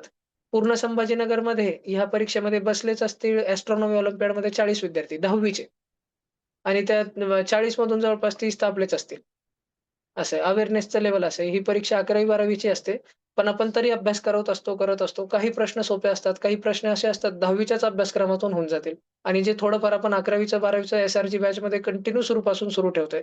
एक चांगला आयडिया लागून जातो काय होणार या विद्यार्थ्याचं. याला 200 मार्काच्या पेपरमध्ये 30 जरी पडतायत का? कारण 11वी-12वीच्या विद्यार्थ्यांना 200 मधून 80 मार्काचा कट ऑफ असतो. आपल्याला त्यांच्या तुलनेमध्ये अर्धे तरी पडतायत का? जवळपास 40 जरी पडतायत का? ते एक चांगला आयडिया मला लागून जातो. हा विद्यार्थी काय करेल पुढे? मग 30 नोव्हेंबरला अजून एक परीक्षा दिली, जी ह्या वर्षी केंद्र शासनाची नवीन परीक्षा होती 10वीच्या विद्यार्थ्यांसाठी. फक्त 10वीच्या विद्यार्थ्यांसाठी आणि केंद्र शासनाची परीक्षा होती. एस-ई-एच-एस-एस मोठासा फुल फॉर्म आहे परीक्षेचा. ही परीक्षा पण अजून 216 मार्काची, 216 216 मार्काची होती. आता ह्यामध्ये मी असाही एक विद्यार्थी बघितला 10वीचा. तो रत्नागिरीचा आहे कोकण प्रांत आणि तो मुंबईला शिकतो. आणि 6वी पासूनच तो शाळेत जात नाही. 6वी, 7वी, 8वी, 9वी. कोणी विद्यार्थ्यांनी असं नाही मम्मी-पप्पाला सांगावं, तुम्ही आम्हाला शाळेची सुटका नाही दिली, हे नाही. तुमची लक्षणं बघूनच दिलेली नाही. ठीक आहे. सर्व विद्यार्थ्यांना एक मी क्लॅरिफाय करतो. तो विद्यार्थी तसा होता, फारच स्टुडियस आणि त्यांनी 184 मार्क अजून याचा परीक्षेचा रिझल्ट नाही लागला. आन्सर कीने त्याचे, उत्तर सूचीने त्याचे 184 मार्क येतात. आपल्याही ट्युशनमध्ये असे आणि एक नॉर्मल विद्यार्थी संभाजीनगरचे फार हुशार विद्यार्थ्यांचे जर सांगितले, तर 55 मार्क, 60 मार्क पडतायत अशा परीक्षेमध्ये. आपल्या ट्युशनमध्ये सुद्धा विद्यार्थ्यांचे 40, 45, 50, 35 ह्या रेंजमध्ये गेलेले आहेत मार्क. फार काही आपण मागे नाही. मी संभाजीनगरच्या सर्वात हुशार विद्यार्थ्यांशी यांची तुलना करतोय. संभाजीनगरचा जर एव्हरेज एक आकलन घेतला, सरासरी जर का घेतली, तर संभाजीनगरची सरासरी 10-15 मार्कांची आहे. त्या तुलनेत तर आपले विद्यार्थी फार पुढे आहेत. पण मी दरवेळेस तिथल्या टॉपरला सरळ आपल्याशी कंपेअर करतो. कारण एक बेंचमार्क असतो ना, त्याच्या तुलनेत त्याला क्रॅक करा. त्याच्या पुढे जा. त्याला मागे पाडा. काही ना काही अजून एफर्ट टाका. 30 नोव्हेंबरला पालकांनो ही एक परीक्षा झाली. मग 7 डिसेंबरला नाही, कुठलीच परीक्षा नव्हती. होती? नाही. 14 डिसेंबरला पुन्हा तुम्ही सगळेजण गेलात आर-सी-सी सेट परीक्षेला. त्याचे रिझल्ट आलेत का अद्यापही? अजून आलेत का? आजच आलेत का? मार्क स्कॉलरशिप कोणाला 100% आहे का? नाही का? 90% 80% कोणी 75% मार्क आलेत की स्कॉलरशिप आली की काय? पैशाची अमाउंट आली का? अच्छा 75,000 मधून की 1,50,000 आली? 1,60,000 मधून 2 वर्षाची फीसची अमाउंट आली. तनिष्का दिदी आहे ना, जेव्हा आर-सी-सीमध्ये होती ना, तिने 2 वर्षाचं शिक्षण 18,250 750 मध्ये केलंय. इतकं खर्च होता तिला तिथे. 90% होतं ते स्कॉलरशिप. तर तुमच्यामधून किती जणांना जवळपास फीस अशी आली की 20,000, 25,000, 22,000 फीस लागणार आहे. खूप तर खूप मी म्हणेल. सध्याला मी अजून एक आपला एक श्लोक कर्णवट म्हणून फार स्टुडियस विद्यार्थी आहे. विधी लड्डा म्हणून आर-सी-सीला स्टुडियस विद्यार्थिनी आहे. त्यांचं जर मी सांगेल तर त्यांना जवळपास 50,000 चा खर्च आहे 2 वर्षाचा. तुमच्यापैकी असे किती विद्यार्थी आहेत ज्यांना ₹50,000 किंवा कमी खर्च लागतोय तिथे शिकण्याचा? कोणीच नाही. किती फीस सांगितली? अच्छा बघितलं नाही का रिझल्ट? हो. तर जर 50,000 किंवा त्यापेक्षा कमी लागत असेल, तर you can definitely do NEET. ठीक आहे. नीट परीक्षेसाठी तुम्ही जाऊ शकतात. PCB I will give Hari copy. पण एकदा तुमच्या फक्त स्वभावाला बघून. कारण बरेच विद्यार्थी हॉस्टेलमध्ये जाऊन तुमच्यामधून बिघडतील पुन्हा हळू-हळू. हॉस्टेलची ज्या प्रकारची तुमची संगती असेल, मी त्याबद्दल पण तुम्हाला सांगत असतो, की इतरांना बघून त्यांच्यासारखं बनू नका. तुम्हाला बघून इतर लोकं तुमच्यासारखे झाले पाहिजे. तुम्ही तिथं जाल तर माळा सोडू नका. हनुमान चालीसा बोलत असाल ते सोडू नका. बाबांनी वाचत असाल ते सोडू नका. हॉस्टेलचे 4 कार्टे तुम्हाला बघून सुधरून गेले पाहिजे. तुम्ही दर शनिवारी वगैरे जे तुमचं असतं ते करत राहा. इतर तुम्हाला बघून सुधारले पाहिजे. राइट? स्टिल आता बघा पालकांनो आज 20 डिसेंबर आहे. आता 21 डिसेंबर उद्या फिजिक्सवाला येतोय कोट्याहून परीक्षा घेण्यासाठी. जसं की मी सांगितलं जर सिलेक्ट झालात तर सगळं निशुल्क. राहणं, खाणं, शिक्षण सगळं निशुल्क. कोट्याला नाही पाठवायचं असेल, धाक पडत असेल तर पुण्यालाही कॅम्पस आहे तिथेही सगळं निशुल्क. आणि जर आपला विद्यार्थी त्या कॅलिबरचा नसला, समजा राहणं-खाणं त्यांनी सांगितलं की राहण्या-खाण्याचा तुम्ही खर्च करा. ₹2,00,000 तुम्ही 2 वर्षाचा खर्च करा. 4,00,000चं शिक्षण आम्ही माफ करतो. तरी सुद्धा विद्यार्थी फार चांगला कॅलिबरचा म्हणावा. आणि जर नाहीच म्हटलं, त्यांनी म्हटलं, "बाबा नाही, आम्ही स्कॉलरशिपच नाही देणार." तर मम्मी-पप्पांनो हीच तर एक आकलन क्षमता आहे. मग आपल्याला प्रदीप सर म्हणा किंवा ते कर्नाटकचा तो एदू म्हणा, एडू तत्व म्हणा, आपल्याला कोणाकडे जाण्याची गरज नाही ना.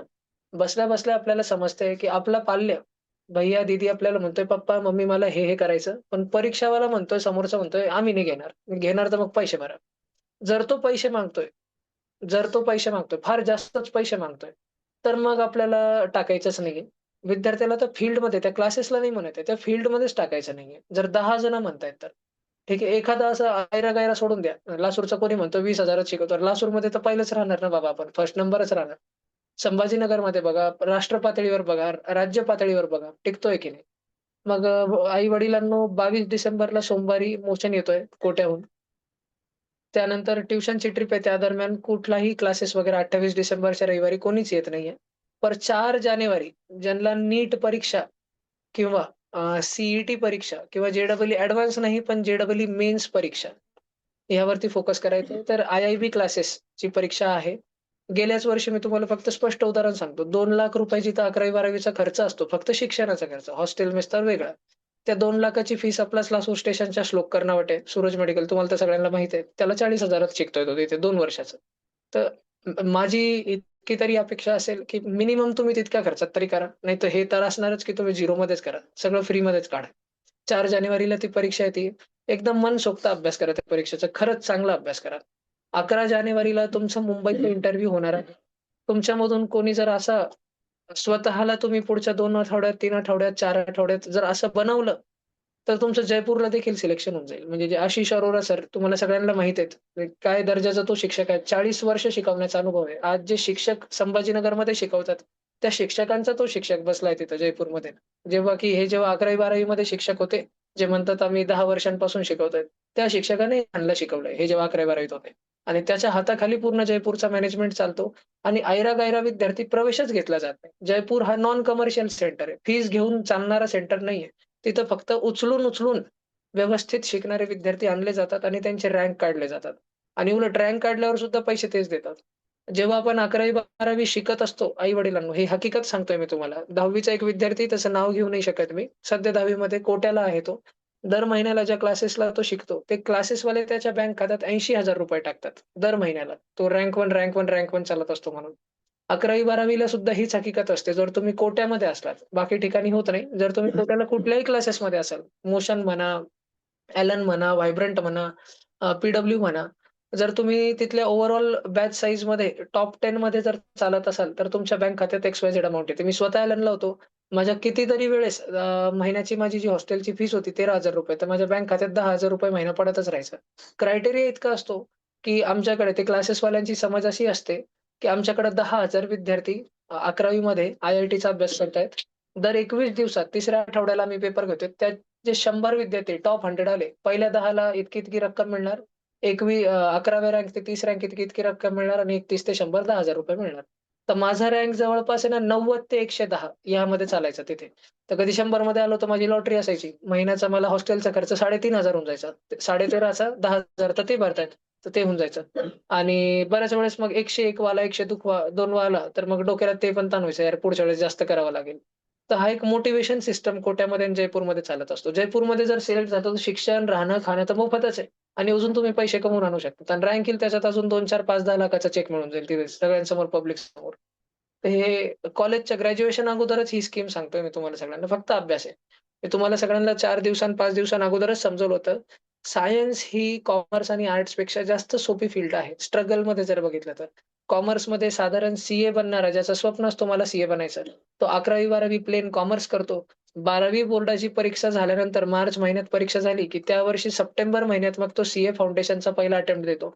असं समजून चला, की अतिशय गुणवंत विद्यार्थी सर्व काही पहिल्या अटेम्प्टमध्येच काढतोय.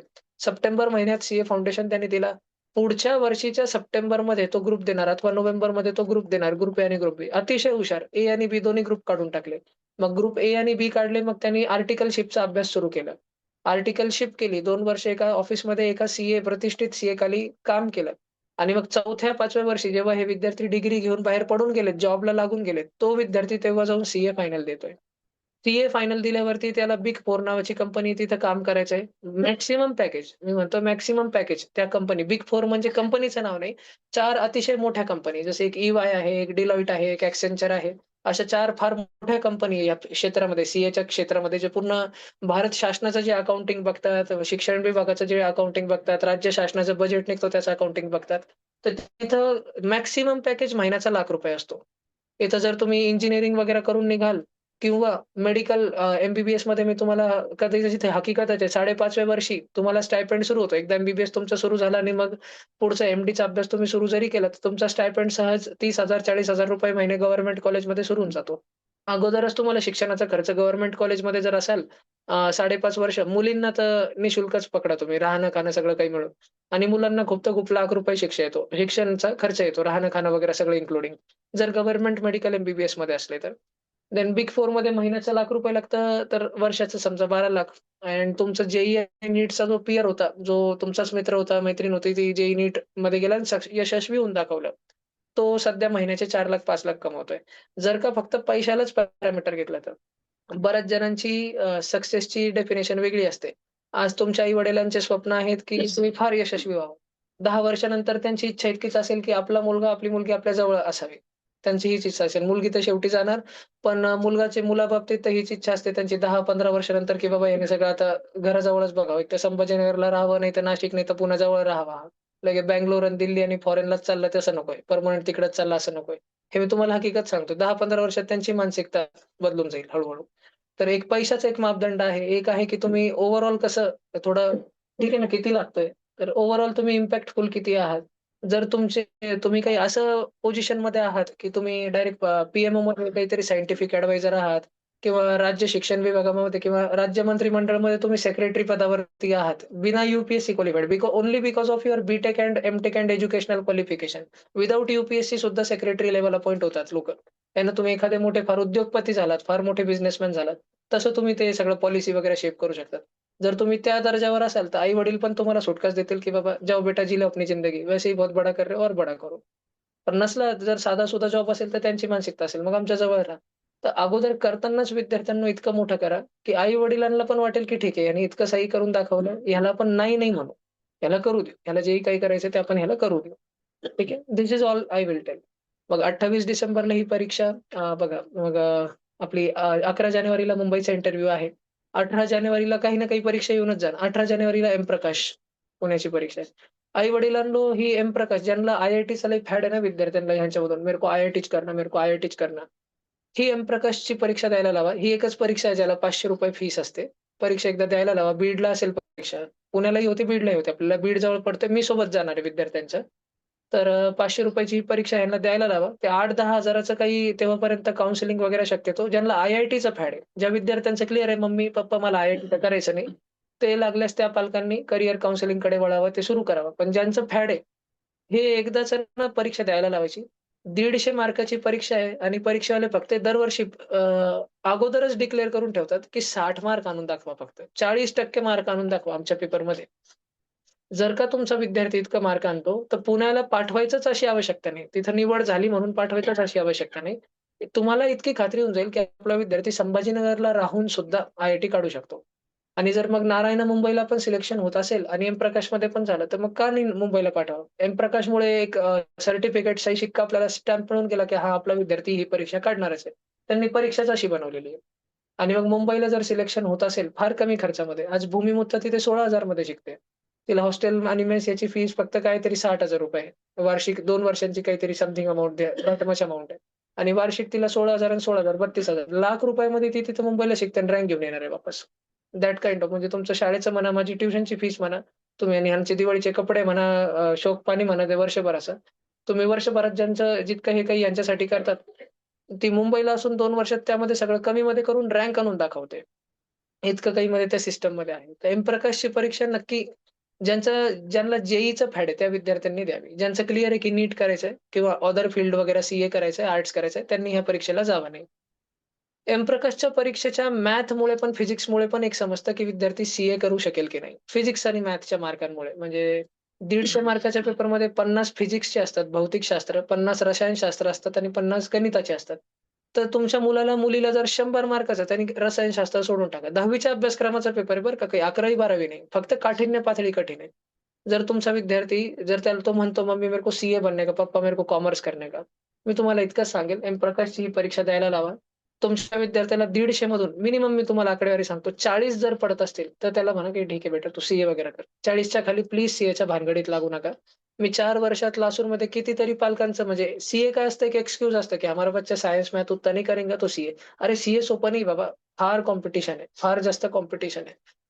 1-1 मार्कावरून 2-2दा 3-3दा विद्यार्थ्यांचं होत नाही. लासूरच्याच माझ्या शिकवलेल्या हुशार विद्यार्थ्यांचं झालं नाही. ज्यांना 10वी बोर्डात 92% 94 एका विद्यार्थिनीला 95% होते माझ्या पहिल्या बॅचमध्ये. तिच्या 3 वेळेस सीए दिली तिने. तिसऱ्या वेळेस सीए फाउंडेशन निघालं. अजून आर्टिकलशिप निघालेली नाही. अजून आर्टिकलशिप निघालेली नाही. इंटर ग्रुप निघालेला नाही. सीए फायनल निघाले. ते अजून 5 वर्ष पुढे आहे अजून तिथं सगळं. तिला 10वी बोर्डामध्ये जैन इंटरनॅशनल स्कूलची विद्यार्थिनी आहे माळीवाड्याची. तिला 10वी बोर्डात 95% होते. मी हे सांगतोय. तिचं सीए फाउंडेशन झालेलं नाही. तिसऱ्या अटेम्प्टमध्ये फाउंडेशन 2-4 मार्कांनी झालं. तर सीए सुद्धा सोपं नाहीये. एम-प्रकाशच्या परीक्षेमध्ये फक्त एक आकडेवारी पालकांनी लक्षात ठेवावी. 40 मार्कापेक्षा पुढे पडले, हां, मग सीएला ग्रीन सिग्नल. विद्यार्थी उगाच म्हणतोय, "मैं करूँगा, मेरे को नासिक डालो, मेरे को पूना में भेजो, मेरे को संभाजीनगर रखो, मैं करूँगा, करूँगी।" इधर लाके बताओ पहले, 10वीं का तो पढ़ा ही है।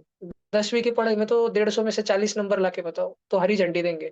आणि जे आईआईटी करना 150 में से उन्होंने बोला 60 मार्क लाके बताओ, 60 अर्धं पण 75 मार्क पण नहीं म्हणायचे, 60 मार्क लाके बताओ, बस. तो आईआईटी को हरी झंडी, मेरी तरफ से भी, उनकी तरफ से भी. तिथं पाठवायचंच ह्या मागे तर पुण्याला पाठवायचं नाही, तो पालकांचाही निर्णय आणि मी ह्या विद्यार्थ्यांना बघत आलोय, ह्यांच्या शिस्तीला बघत आलोय आणि अजून 2-4 आठवडे, शेवटचे 4 महिनेही बघतोय. काय आणि त्यावरून आपण ठरवूया पाठवायचं की नाही.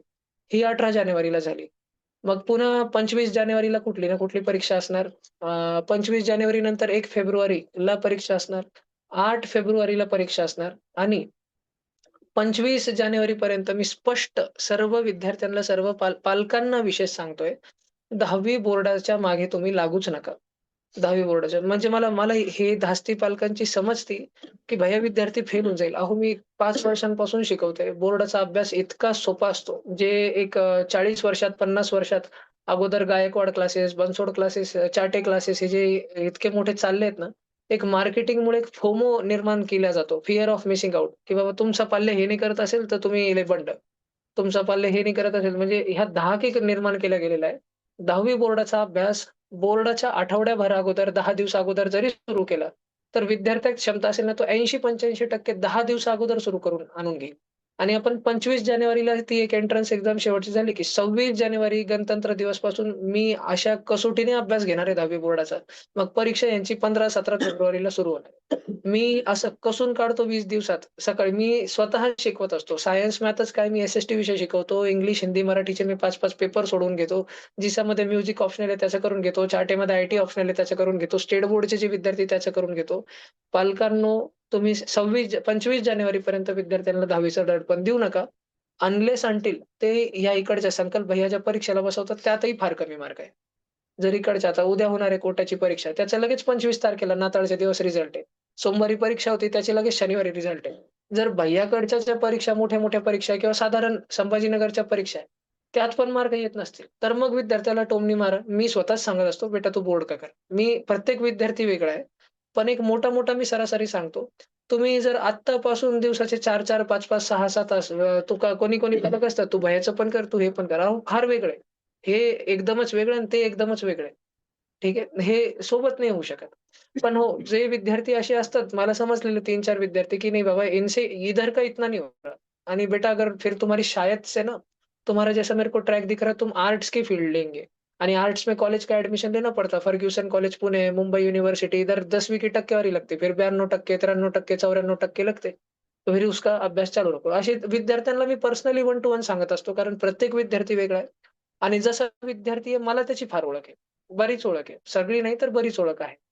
पण इन जनरल मी पालकांना विशेष पुन्हा विनंती करतो. शाळेकडून दडपण जरी आला, तर आपली एक मानसिकता असते, होला हो आपण म्हणतो. शाळेवाले म्हटले, "काय सर, काही मुलाचे मार्कच येत नाही, पूर्ण ढासळला ट्युशनला जाऊन." काहीच बघू नका. ती शाळा जी आहे एक्स-वाय-झेडची कोणी शाळा असेल, एकच नाही 10 शाळा आहेत. इकडच्या परीक्षांचा कवडीभर अभ्यास घेत नाही आणि रिझल्ट जेव्हा लागतो, तर श्रेय घ्यायला सर्वात पुढे असतात. म्हणजे आता होमी बाबाचे रिझल्ट लागून किती 10 दिवस झाले. होमी बाबाचा ज्या दिवशी रिझल्ट लागला माझ्या डोक्यात विचार चालू होता, की पुढच्या लेव्हलचा अभ्यास कसा करायचा. शाळेच्या डोक्यात विचार होता, की पोरांना पटकन बोलवा, फोटो काढायचे. मी आत्तापर्यंत फोटो काढला नाही. आज पालकांची मीटिंग होती आणि मला सांगावं लागतं म्हणून फक्त हाताने नाव लिहिले मी फळ्यावरती. हे हाताने लिहिलेलं आहे फक्त फळ्यावरती मी. आपले ह्या वर्षी 6वी बॅचमध्ये आपल्याकडे आणि मी इतका स्पष्ट आहे, की मला माहिती आहे, की मी सगळं काही रिझल्ट मी स्पष्टपणे सांगतो. 19 विद्यार्थी 6वी मध्ये माझ्याकडे होते. त्यामधून 18 विद्यार्थी होमी बाबा पास झाले. 100 मधून 35 मार्कांच्या पुढे आले. ज्याची पास होण्याचाच पर्सेंटेज होमी बाबामध्ये 20-25% 100 विद्यार्थी जर महाराष्ट्रामध्ये होमी बाबाला बसतात, तर 20-25 विद्यार्थी पास होतात. 35च्या पुढे मार्क आणतात. 75% 80% विद्यार्थी नापास होऊन जातात. 35च्या खाली असतात. आपले 6वीचे 19 मधून 18 पात्र झाले आणि 18 मधून 7 विद्यार्थी हे तुम्ही यादी सगळं बघू शकतात. यात एकही असा विद्यार्थी नसतो, की जो माझ्याकडे एकच दिवस होता किंवा त्यांनी फक्त पेपरच घेतले आपल्या ट्युशनचे. सर्वचे सर्व ते विद्यार्थी आहेत, ज्यांनी वर्षभर, 2 वर्ष, 3 वर्ष आपल्याकडे क्लास केले आणि मग रिझल्ट आणलेला आहे. असा आठवडाभर अगोदर आला आणि फक्त त्याचं नाव छापून दिलं, आपला रिझल्ट जास्त दिसेल, मी करत नाही. तसे जर लावलेत अजून 10 विद्यार्थी आहेत, ज्यांनी फक्त आपल्या ट्युशनचे टेस्ट पेपर सोडवलेत किंवा दिवाळीची वर्कशॉप कारण दिवाळीमध्ये सुट्ट्या नसतात 6वी आणि 9वी ला. यावर्षी सुद्धा 3-3 आठवडे 10-10 तास ट्युशन चालू असते. ते केलंय. पण मी त्यांचं नाव कुठेच टाकत नाही. हे ते विद्यार्थी जे वर्षभर शिकले. 9वी मध्ये 44 विद्यार्थी होते. 40 पास झाले. 8 जण पुढच्या लेव्हलला सिलेक्ट झाले. 9वी ची टक्केवारी आपली होती, की 100 मधून 18 विद्यार्थी आपले लागले. 18% आणि 6वी ची होती 100 मधून 31%. ह्यांच्या बॅचचं फार विशेष आहे. यांनी गेल्या वर्षी 35% सिलेक्शन रेशो काढला होता, की 37 विद्यार्थी जे माझ्याकडे गेल्या वर्षी होमिओपॅथीसाठी होते 37 त्यापैकी हे 13 विद्यार्थी सिलेक्ट झाले होते सेकंड लेव्हलसाठी. हे ॲक्चुअल आपण सगळं फोटो वगैरे सगळं लावलेलं आहे. काही विद्यार्थ्यांचं 1 मार्काने, 2 मार्कांनी राहिलं होतं. पण होमी बाबामध्ये 9वी मध्ये केलेला अभ्यास आहे ना, हा 10वीत फार, फार जास्त कामाला आलाय. म्हणजे बिलकुल ते वाया नाही गेला अभ्यास. म्हणजे तुम्ही विद्यार्थ्यांना पर्सनली त्यांना एकेकाला माहीत आहे, की 9वी मध्ये भैय्याने आम्हाला अगोदरच फिजिक्सचा हा धडा शिकवला. 10वीत शाळेत चालू असताना आम्हाला अगोदरच सगळं येत होतं. 9वी मध्ये भैय्याने आम्हाला केमिस्ट्रीचं असं-असं शिकवलं. ते शाळेत अगोदरच आलं. 9वी मध्ये भैय्या व्हिडिओ लेक्चरला बायोलॉजीचे फार बसवायचे. ते 10वी मध्ये ऑलरेडीच सगळं कल्पना होती. तो त्याच्यात थोडंफार कमी पडले तर सरावामध्ये. त्यामुळे इकडे थोडे मार्क वगैरे ढासळले. ह्या वर्षी आणि हे एक आहे मोर ओर लेस. तर शाळेचं मी इतकं म्हणेल पालकांना अगेन, इथं शाळेची बिलकुल तुम्ही टेन्शन घेऊ नका. 26 जानेवारीपासून होतं. आत्तापासून केलं 85% येणार आहेत. समजा 90% येणार आहे आणि तेव्हा 10, 15, 20 दिवसात केलं 87-88% येणार आहे. 2-3% चा मार्क फरक असणार फक्त. एखादा असा विद्यार्थी असतो, जो जर त्यांनी आत्तापासून नाही केलं, तर तो डायरेक्ट 65% आणेल. अशा विद्यार्थ्यांना मी स्वतःच सांगत असतो ऑन अ डेली बेसिस. "तू चालू रख रहा ना, तू हिंदी कर रही ना, तू मराठी कर रहा ना." हे मी माझं वन टू वन चालू असतं. राइट? हे एक आहे. मग बोर्ड एक्झाम होणार आणि बोर्डच्या नंतरचं नियोजन काय? तर सर्वांना मी एक तर 1-2 पॉइंट सांगतो. तर जर का आपल्याला बोर्ड एक्झाम सी कधी संपते? 7-8 तारखेला संपते कदाचित यावर्षी. 7 मार्चला संपते. तर बोर्डामध्ये जितकेही विद्यार्थी पालक आहेत, जर 7 मार्चला परीक्षा संपते आणि आपल्याला इन माईल बिटवीन वीकडेजमध्ये कुठे मामाच्या गावाला 2 दिवस, 3 दिवस जायचं असेल, तर आपण नक्की जाऊन यावं. कारण शक्यतो माझं असं सजेशन असतो, एप्रिल एंडला क्लासेस सुरू होऊन जातात. तेव्हापासून एकदा आपण लॉक झालो, की 12वी मध्ये मे महिन्यामध्ये 12वीच्या परीक्षा जेव्हा संपेल सगळ्या एंट्रन्स एक्झाम वगैरे, तेव्हा आपण फ्री होऊ. ठीक आहे. तर 2 वर्ष दिवाळीच्या सुट्ट्यात पण मध्येच आल्या आणि दुःख रहा, घर की याद आ रही आणि कुछ नहीं, इधर कुछच नहीं. लासूर में आने काच नहीं. जो विद्यार्थी लासूरमध्ये मला जास्त करून दिसतो ना, मी बोलतच नाही त्या विद्यार्थ्यांशी. म्हणजे हे जे माझे गेल्या वर्षी 30 विद्यार्थी गेले, मला खबर सगळ्यांची असते. ते मार्क पाठवत नाही, तर कोचिंगचे संस्थापक तर पाठवतात. ते काही काय चाळे करतायत ते नाही सांगत असतील, तर 10 जण खबरी असतात. सगळ्याचं सगळंच माहीत असतं. तर 30 मधून मी ऑलमोस्ट पालकांना मी एक तर सांगितलेलं असतं. कदाचित मार्चमध्ये मीटिंग नाही घेऊ शकणार यावेळेस. तर मी आपल्याला एक विशेष लिखित विनंती सांगतोय, की हे तुमचे जेव्हा विद्यार्थी ना, तुमचे हे सगळे पाल्य तुमचे मुलगा, तुमचा मुलगी जेव्हा 11वी-12वीत असणार, पालकांची एक खूप इम्पोर्टंट भूमिका आहे. ती इतकी आहे, की विद्यार्थ्याचे मार्क भैय्याच्या कानावर सतत टाकत राहावे. दर आठवड्याला जर पेपर होत असेल आणि दर मंगळवारी जर त्याचा निकाल लागत असेल, काही भैय्याला कॉल करण्याची गरज नाही. पण WhatsAppला ॲज इट इज स्क्रीनशॉट घेऊन ॲपमधून वगैरे किंवा तिथून मेसेज आला, काही टेक्स्ट मेसेज आला, भैय्याला फॉरवर्ड करून टाकायचं. फक्त इतकं करायचं. भैय्या 2 वर्ष रिप्लाय कदाचित देतील नाही त्याच्यावरती, पण भैय्याच्या डोक्यात असतं भैय्याच्या एक्सेल शीटमध्ये दररोज मार्क पडत असतात. ते चालू असतात. कंटिन्यू ते. लासूरचे 32 मधून 25 पालक हे फॉलोच करत नाही. गेल्या वर्षी जी माझी बॅच आहे, त्याचं जर सांगितलं, सध्याची ही तुमच्या बॅचचं सांगितलं. 32 मधून 25 पालक असे आहेत आपल्यापैकी, ज्यांचं एखाद्या परीक्षेचा रिझल्ट लागला विद्यार्थ्यांना, आता इतक्या परीक्षेला मी पाठवतो, काय रिझल्ट आला विचारणारच नाही कधी. बसणारच नाही त्याच्यासोबत. तुम्हाला विचारणं फार गरजेचं आहे. त्याच्यामुळे त्याला पण धास्ती असते, की नुसतं आवाऱ्यावानी चाललो नाही, रेल्वेने चाललो आणि क्रुझर गाड्यांनी चाललो आणि फक्त धिंगाणाच घालायला चाललो. 25 पालक असे आहेत, जे विद्यार्थ्याला विचारतच नाही काय मार्क आहेत. ट्युशनचे पेपर होतात, ग्रुपवर टाकणं मी बरंच कमी केलंय. अगदी 2-3 महिन्यात थांबवलंय. पण त्यांना मार्क माहीत असतात. इथे लगेच अनाउन्स होतात. मार्क नाही तर किती राईट, किती रॉंग हे त्यांच्याकडे येऊन जातात. पालकांचं फार विशेष काम असतं हे त्यांना विचारणं आणि पुढच्या दिवशी हटकून भैय्याला मेसेज करून, "भैय्या किती आहे पाठवा." क्रॉस चेक करणं, की हा खरं बोलतोय ना, खोटं बोलतोय ना? हे फार, फार गरजेचं असतं. गेल्या वर्षीच्या 30 विद्यार्थ्यांच्या बॅचमध्ये सांगतो, 30 विद्यार्थी शिकवले आणि 10 विद्यार्थी असे जोडलेले ज्यांना मी 9वी पासून ओळखतो. आज पण 11वी-12वी मध्ये त्यांचा अभ्यासचं मी नियोजन बघतो. हे जे 10 जण माझ्याकडे जोडलेत ना, या 10चे 10 पालक मला दररोज आठवड्यातून तर एकदा फिक्स कॉल असतोच. पुण्यावरून 1 जणाचा असतो, कोट्यावरून 2 जणांचा असतो, मुंबईवरून एक आहे त्यांचा असतो. अजून एक बंगलोरचे आहेत वेदांतूच्या प्रारंभ बॅचमध्ये त्यांचा असतो. हे 10 पालक असे ज्यांना मी शिकवलं आणि त्यांच्या विद्यार्थ्यांना मी शिकवलं आणि फक्त गाईड केलं. 4 परीक्षांची त्यांना माहिती नव्हती. ते लासूरला येऊन फक्त परीक्षा देऊन गेले. जेव्हा मी कोणाला कोट्यावरून बोलवत होतो, कोणाला संभाजीनगरवरून बोलवत होतो, त्यांना सांगत होतो, की माझे विद्यार्थी इतके लांब नाही येऊ शकणार मुंबईला. तुम्ही परीक्षा घ्यायला इथे या. लासूरसारख्या गावी या. तर त्यांना मी कन्विन्स केलं या आणि या 10 जणांना मी सांगितलं, की अशी-अशी परीक्षा मी माझ्या विद्यार्थ्यांसाठी 30 विद्यार्थ्यांसाठी घेतोय. तुम्हाला यायचं तर येऊन जा. आपल्या विद्यार्थ्यांनी निश्चितपणे त्यांच्यापेक्षा फार बेटर मार्क आणले. फार चांगले मार्क आणले. हे तर कुठेच टिकले नाही. ह्यांनी रिझल्ट बघितले. अथर्व पाटील तुम्ही बघितले, आदित्य नरवडे तुम्ही बघितले, सीओ एक्झामच्या रिझल्टमध्ये सगळे. आणि आपल्या विद्यार्थ्यांनी मार्क फार आणले. पण गत अशी आज 8 महिने झाले. एप्रिल महिन्यात गेले, आज डिसेंबर महिना चालू 2025चा. या 30 मधून मला 29 पालकांचा काहीच रिप्लाय नसतो. 1 पालक आहेत फक्त. सिंगल वन पालक. फक्त एकच पालक. शारदा मेडिकलचे शिरसाट. त्या पालकांचा मला प्रामाणिक आठवड्याभरात एकदा फोन असतोच. "भैय्या याचे असे मार्क आहेत. भैय्या तो सध्या आठवड्याभरात इतक्या-इतक्या वाजता उठतोय, इतक्या-इतक्या वाजता झोपतोय." तक्रार करत नाही. फक्त कानावर टाकत राहतात. नाहीतर WhatsAppला मी कॉल नाही उचलला तर WhatsAppला मराठीमध्ये, हिंदीमध्ये रात्री-बेरात्री थोडा वेळ मिळाला, मेसेज टाकून ठेवतात. तिकडून रिझल्ट आला, स्क्रीनशॉट काढून टाकून देतात. इतकं फक्त 1 पालक आहेत. 29 पालक काही घेणं-देणंच नाही. विद्यार्थी काय करतो? असतात, विचारत असतात मार्क वगैरे. पण भैय्याशी तुमचा संपर्क जसाच तुटला, तर भैय्याही तितकं देऊ नाही शकणार. फार इकडं व्याप कमी आहे ना. इकडं कमी थोडी आहे. इकडं किती आहे? माझी 11वी मला विद्यार्थी असतात संपर्कात. पण विद्यार्थी बऱ्याच वेळेस सगळं काही सांगत नाही. 30 मधून 29 पालकांचं म्हटलं, त्या 30 मधून त्या 30 विद्यार्थ्यांमधून माझ्यासोबत आज जवळपास 5 ते 6 विद्यार्थी माझे शिकवलेले संपर्कात असतात. दररोज रात्री 10 वाजता मला मेसेज येतो, 10:30ला मेसेज येतो, "भैय्या आज क्लासमध्ये हे शिकवलं. आज हे सर अब्सेंट होते. त्याऐवजी ही वर्कशीट झाली. माझा हा धडा चालू आहे.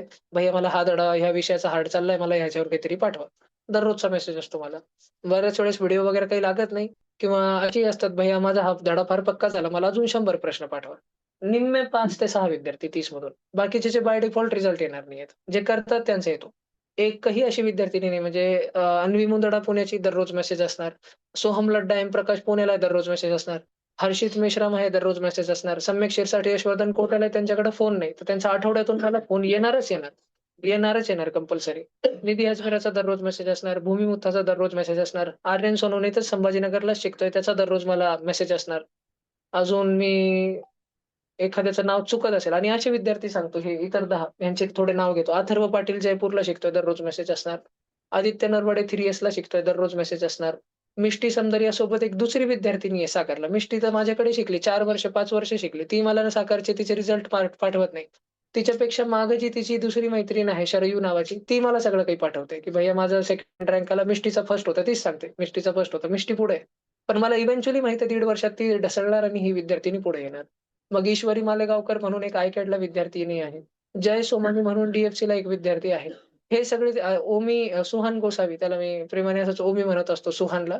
तर तो सध्या डी-एफ-सीला होता. 11वी 12वीला आय-कॅड केला. तो मला मेसेज करतो. आरव झौगर श्री चैतन्य एलीट मुंबईचा आहे. तो मला मेसेज करतो. वरद जैन म्हणून नारायण सीओ मुंबईला आहे. तो मला मेसेज करतो.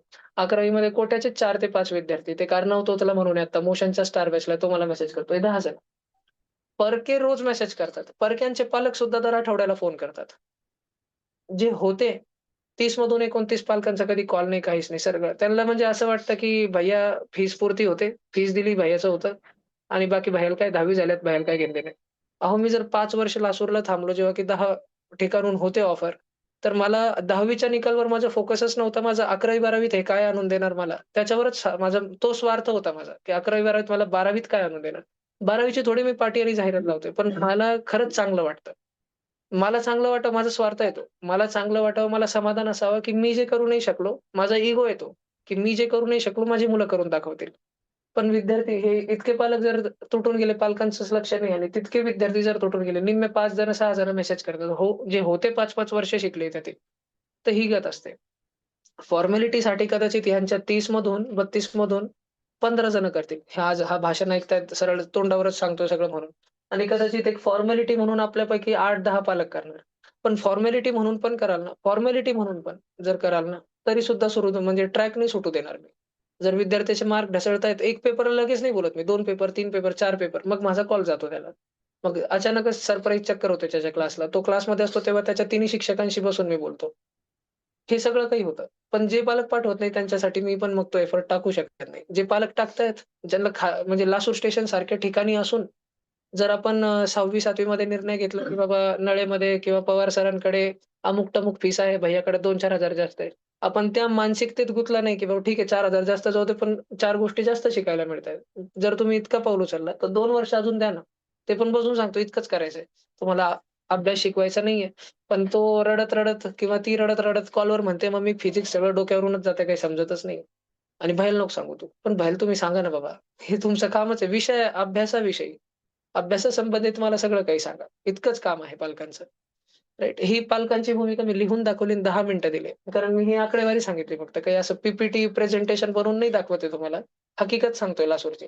पालकांना फक्त हेच वाटतं, की भैय्या फीस पुरती होते. त्यांचं आता 10वी पर्यंत झालं. आपण कुठं उगाच त्यांना डोक्याला ताण. अरे बाबा रात्री झोपमध्ये ह्यांचे चेहरे असतात मला. जे आत्ता 11वी मध्ये आहेत त्यांना माहिती आहे ना मुलांना. 12वीचा एखादा विद्यार्थी त्याचा कॉल येतो 2-2 तास. माझी आजी मला काहीतरी जेवायला पाणी दिलंय आजीने मला आणायला. समजा पाणी आणून दिलं. सकाळी 10 पर्यंत पाणी पिलं नाही. 10 वाजता आजीने पाणी जस्ट आणूनच दिलं नाही. 12वीच्या एखाद्या कार्ट्याचा फोन आला, "भैय्या हे आण." तर 12 वाजेपर्यंत तर बाल्कनीत मी त्याच्यासोबतच बोलतो. पाणीच पिण्याचं भान नाही मला. मग 12 वाजता पाणी पितो आणि दुपारी 12 वाजता तोंड धुतोय. ह्या गोष्टी चालू आहेत. मी 11वी-12वीत जे आहे मला खूप जास्त चिंता असते त्यांची. पण मी एक बियॉन्ड बाउंडरी जाऊ शकत नाही. मी जर होऊन कॉल केला आणि झापलं, "काय रे भाई, भेज नहीं रहा." तो त्याच्या मम्मीला सांगेल आणि त्याची मम्मी आणि वडील मला नाही म्हणणार, पण मनात द्वेष निर्माण होईल. कारण विद्यार्थी काय प्रकारे त्याला सांगेल, की "तुम काय को भैय्या को बोलते नहीं, भैय्या को कैसे मालूम पड़ता फिर? आणि ये क्या है फिर मेरे को नहीं करने का ऐसा-वैसा." फिर "नहीं, नहीं, तो ऐसे मत कर, हम भैय्या को बोलते हैं. भैय्या आप उसको कॉल मत किया करो." तर मग मी स्वतःहूनच करत नाही. असं काही झालं नाही अगोदर, पण मला माहीत आहे, की पालकांच्या मनात उगाच द्वेष कशाला निर्माण होईल किंवा विद्यार्थ्याच्या मनात माझ्याबद्दल कशाला द्वेष निर्माण होईल, मग मी सांगत नाही. पण विद्यार्थी जर मार्क एकदम ढासळत पण असतील, पण टाकत असेल, तर मग मी मध्ये-मध्ये इंटरव्हीन करतो. मी हेल्प करतो. इतकं एक आहे. शेवटी एक फायनान्शियल नियोजनचं सांगा. मार्च महिन्यात स्टेट बोर्डची ही 10-15 15-20 मार्चला संपेल परीक्षा. 7 मार्चला ची परीक्षा संपेल. शक्यतो मामाच्या गावाला जाऊन येणे. शक्यतो. मी अगोदरच्या बॅचला नाही सांगायचो, पण 2-2 वर्ष होत नाही आणि पुढे कदाचित 4 वर्ष पण लवकर होत नाही. शेवटचा वेळ आहे कदाचित हा. तुम्हाला समजेल पण नाही. जसं अचानक एक दिवस असतो, तुम्हाला माहीत नसतो, की वडिलांना समजेल. गल्लीतला क्रिकेट खेळण्याचा कधीतरी एक शेवटचा दिवस अचानक झाला. त्यानंतर खेळलेच नाहीत ते. सुटूनच गेला. जेव्हा तुमचे वडील 15-16 वर्षाचे होते, तसंच अचानक सुटून जातं. माहीतच पडत नाही कुठला शेवटचा दिवस आहे. कदाचित हा म्हणजे लहान लाडाचा जो असतो ना, लाडाचा मामा, लाडाचे आजी-आजोबा, नानी-नाना हे लाडाचे. मोठे झाले मग कोण लाड करणार नाही. ठीक आहे. मग कामं-धामं देणार. तर हे तुमच्या लाडानी मामाच्या गावाला जाण्याचा कदाचित हा शेवटचा वर्ष आहे. तर निदान 4-5 दिवस जा. इथं इकडं-तिकडं फिरण्याऐवजी फिरून तुम्ही कॉलेजमध्ये पण खूप घेशाल. 4-5 दिवस जाऊन या. परीक्षा झाल्याबरोबर लवकर. दुसरं ह्यापेक्षा जास्त नाही. एप्रिलमध्येच ॲडमिशन घ्यायचं आहे, जिथं पण घ्यायचं असेल. ठीक आहे. उशिरा करू नये. कोणी म्हणत असेल कुठल्या कोचिंग क्लासेस नाही आमची मेमध्ये पण बॅच आहे. नाही पण आपल्याला 1 एप्रिलचीच बॅच घ्यायची. कोणी-कोणी 28 मार्चला सुरू करतं. आता दुसऱ्याकडे ॲडमिशन पळून नाही जावे. त्यामुळं तर कोणी-कोणी म्हणतं आम्ही डिसेंबरमध्ये स्पेशल ऑफर देतो 10% डिस्काउंट. डायरेक्ट तुम्ही हे करा आणि ते करा. हे या भानगडीत पडायचं नाही. पालकांना जनरल गाईडलाईन आहे. 20 मार्च, 25 मार्च ते 10 एप्रिल ह्या दरम्यान आपल्या विद्यार्थ्याचं ॲडमिशन झालंच पाहिजे. जे-डबल-ई नीट अथवा सी-एचे क्लासेस. सी-एचे क्लासेस जर उशिरा सुरू होत असले, तर ते सी-एचे क्लासेसच योग्य नाही. संभाजीनगरला क्लासेस जूनमध्ये सुरू होतात कॉमर्सचे. नाशिकला तेच क्लासेस 15 एप्रिलला सुरू होतात. मुंबईला तेच क्लासेस 1 एप्रिलला सुरू होतात. ऑनलाईन सुरू होऊन जातात. पण थोडं मग ट्रॅक धरा. आता थोडं हे एक आहे. तिसरं आहे, की फायनान्शियल थोडं नियोजन तरी स्ट्राँग ठेवा. कारण चला समजा कोचिंगमध्ये फार स्कॉलरशिप घेतली किंवा माझ्या कॉलमुळे कोचिंग क्लासेसवाला म्हटला, की "ठीक है, आप महीने भर बाद फीस भरो. भैया का कॉल आया तो आप महीने भर क्लास करो." पण हॉस्टेल आणि मेसची भरावी तर लागणार. तर एक जवळपास 50,000 साधारण ते ₹1,00,000 ह्याचं सुरुवाती नियोजन असू द्यावं. सुरुवाती नियोजन. हे एक मार्चपर्यंत कसं-कसं एक वेगळ्या खात्यात वगैरे थोडं टाकत-टाकत राहावे. एकदमच दडपण येऊ नये त्यामुळे. यावर्षी काही अशा अकॅडमिक किंवा अशा एन-जी-ओ काही अशा आहेत ज्याच्यामार्फत मी कदाचित आपल्या बऱ्याच विद्यार्थ्यांचं सगळं निःशुल्कच करून घ्यायचा प्रयत्न करतोय. हॉस्टेल मेस पण कंटिन्यू हे एक असतं संकल्पना ज्या मोठ्या-मोठ्या उद्योगपती असतात, त्यांच्या ज्या कंपन्या असतात, त्यांना एक द्यावं लागतं स्कॉलरशिप. एक सोशल कडे त्यांची एक जबाबदारी असते समाजाकडे. तर त्यामध्ये आपल्या विद्यार्थ्यांना कसं मॅक्सिमम आपल्याला घेता येईल त्या स्कॉलरशिपचा फायदा, ते पण माझा प्रयत्न सुरू आहे वेगवेगळ्या ठिकाणी. त्याचे काय कागदपत्र वगैरे असतात ते मी पुन्हा एखाद्या वेळेस ऑनलाईन मीटिंग घेऊन सांगेल. पण माझं वेगवेगळ्या ठिकाणी प्रयत्न चालू आहे. चौथं एक आहे, हा तर एक टेम्पररी सुरुवातचं नियोजन आहे. 50,000 ते ₹1,00,000 हा एक सुरुवातचा नियोजन इतका असू द्यावा. अ, निधी अजमेरासारखी विद्यार्थिनी 2 वर्षाचं 1100 मध्ये शिकतीये आणि तिचं रूम भाडं आहे कारण ती मम्मीसोबत असते. तर ते ₹5,000 समजा त्यांना ₹3,000 छोटासा 1 आर-के मिळालाय. 1 रूम, किचन आणि बाथरूम इतका एक मिळालाय ₹3,000 आणि 2,000 जवळपास खर्च असतो एक. 6,000 पकडून घ्या महिन्याचा. ठीक आहे. 6,000 गुणिले 24 किती होतं पोरांनो सांगा पटकन. 24/6 जा. 1,44,000 तर 1,44,000 मध्ये मम्मीसोबत ती 2 वर्ष संभाजीनगरला राहते आणि 1100 मध्ये तिचं शिक्षण होत आहे. हे पण एक आहे बघा हकीकत, की 1,50,000च्या आत राहणं-खाणं शिक्षण झालं. भूमिमुत्ता आहे, की 60,000 2 वर्षाचे राहणे-खाणे शिक्षण आणि 16,000 सॉरी शिक्षण 32,000 तर 60 आणि 32 92,000 झालं. मग आपल्याकडे असं एक टेंटेटिव्ह एक उदाहरण सांगतो मी तुम्हाला 1-2 कल्पना. एक आर्यन सोनवणे समजा उदाहरण करा, की 2 वर्षाची फीस समजा 50,000 कोचिंग क्लासेसची फीस ₹1,00,000 लागली. शक्यतो जे एस-आर-जी बॅचमध्ये विद्यार्थी आहेत, जर तुम्ही खरंच मी जे एस-आर-जीमध्ये शिकवतोय, तुम्ही घरी जाऊन सराव केला आणि रिव्हिजन करून घेतले आणि जे व्हिडिओ लेक्चर्स करवले जातायत तुमच्याकडून, ते जर सोकून पूर्ण डोक्यात बसवले सगळं डाउट्स क्लिअर केले, भरपूर प्रचंड इतक्या पुस्तकांचं क्वचित विद्यार्थी हाल-हालमध्ये फायदा घेऊ लागले. खरंच लायब्ररीच्या पुस्तकांचा जर फायदा उचलायला सुरू केला, तर अशी म्हणजे हे निधी वगैरे भूमीसारखं होऊन जाईल, की लाख 1.5 लाखात तुमचं सगळं खर्च म्हणतोय मी. टोटल खर्च म्हणतोय मी.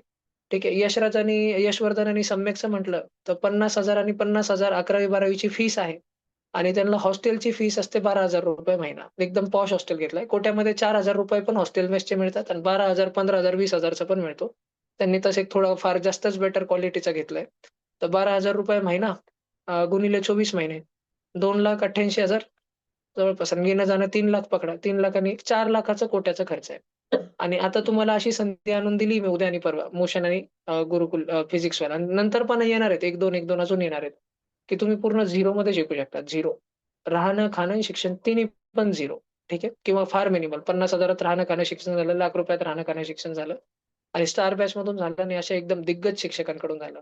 मग एक आर्यन सोनवणेचं सांगत होतो ₹1,00,000 11वी-12वीचे आणि त्याला ₹4200 आता महिना हॉस्टेल मेस आहे. तर 24 महिन्याचं किती झालं 2 वर्षांचं? करा थोडं. 40 गुणिले 20, 40 गुणिले 25 ₹1,00,000 होतंय का जवळपास हे? आहे ना. लाख आणि लाख ₹2,00,000 संभाजीनगर आकाशवाणीवर राहण्याचा खर्च वगैरे शिक्षणाचं. आणि ह्या व्यतिरिक्त त्याला जवळपास एक ₹5,000 जे आहे, 2 वर्षाचा इंटरनेटचा खर्च आहे. कारण संभाजीनगरमध्ये त्या क्लासेसची तितकी क्वालिटी नसते. तर 5,000 मध्ये इंटरनेटचा डेटा पॅक मारला, की तो विद्यार्थी Telegramवरून, YouTubeवरून भरपूर काही शिकतो. कोर्स वगैरे विविध घेऊन भरपूर काही शिकतो. पण तो संभाजीनगरमध्ये आपल्या 20 विद्यार्थ्यांपैकी असा एकच विद्यार्थी. 19 विद्यार्थी हेच ₹5,000 चं डेटा पॅक, व्हिडिओ गेममध्ये आणि पूर्ण picture, web series, TV serial सगळं अॅनिमे, कार्टून जितकं आवरायचं आहे 2 वर्षात.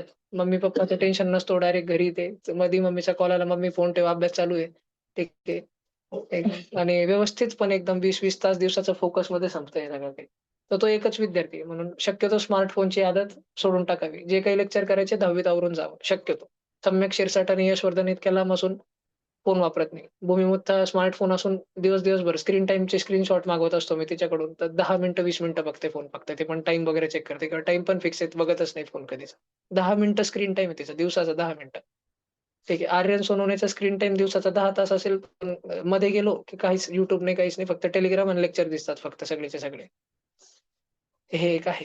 विद्यार्थ्यांची जबाबदारी इतकी की ह्या ट्युशनचा मनसोक्त फायदा घ्यावा करियर वाईज माझी काय इच्छा आहे, तुम्ही काय करावं? लास्ट बिट आणि 5 मिनिटात सोडतो सगळ्यांना. फर्स्ट प्रायोरिटी माझी आहे एन-डी-ए. ह्या ज्या देशामध्ये आपण राहतो आणि ज्या प्रकारच्या सामाजिक संरचना या देशामध्ये आहे. जर तुम्हाला अ, फार प्रमुख काही बनायचं असेल आणि तुम्हाला जे सत्तेत लोक असतात किंवा जे ज्यांच्याकडे पॉवर असते, आहे ना, ज्यांच्याकडे डिसिजन मेकिंग असते, त्यांच्या फार जवळकीचं राहायचं असेल आणि तुमच्या बोलण्याने त्यांना प्रभावित करायचं असेल, तर NDA is one of the best route. ठीक आहे. मी कधी पण एक आय-आय-टी-एन पेक्षा जास्त महत्त्व आणि जास्त रिस्पेक्ट कधी पण एक एन-डी-एला देणार. एन-डी-एमध्ये सध्या सध्या 7वं वेतन चालू आहे.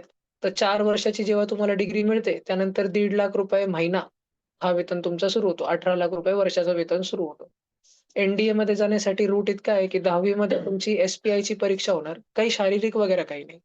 अभ्यासाचं सायन्स, मॅथ, हिस्ट्री, जिओग्राफी जे आपण शिकतोय स्टेट बोर्डचा अभ्यास असतो. त्याची परीक्षा एप्रिल महिन्यात होणार. तर मार्चमध्ये बोर्ड झालं, की सुटका घेता येणार नाही. अभ्यास चालू ठेवायचा.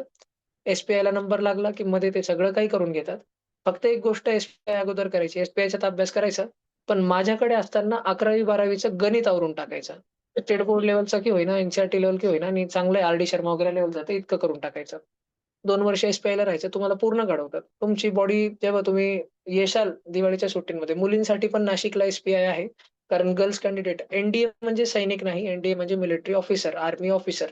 एन-डी-ए म्हणजे ते जे तुम्हाला ऑपरेशन सिंदूर नंतर ब्रीफिंगमध्ये बसलेले जे दिसतात, जशा त्या मॅम दिसल्या होत्या, सोल्जर मॅम म्हटलं, ऑफिसर मॅम म्हणा किंवा मग जे आपल्या इतर एअर फोर्सचे, नेव्हीचे, आर्मीचे जे कॅप्टन्स वगैरे असतात सगळे जे बसलेले असतात, मेजर जनरल जे असतात, हे ऑफिसर.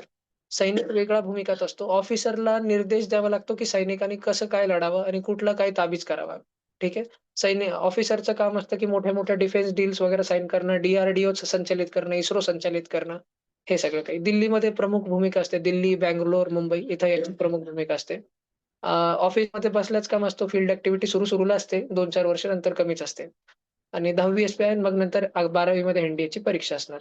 एस-पी-आयमध्ये तुम्हाला शारीरिकपणे ते सगळं घडवून घेतील. तुम्हाला बाकी काहीच हे नाही. त्यांचा एक बेसिक क्रायटेरिया आहे. वजन इतका-इतका आणि चेस्ट साइज वगैरे इतकी-इतकी आणि हाईट एक बेसिक इतकी. म्हणजे की ऑलमोस्ट सगळेच जण मीट करून घेतात. वजन थोडं प्लस मायनस असलं तर थोडं वाढवायचं, नाही तर थोडं कमी करायचं. बस होऊन जातं.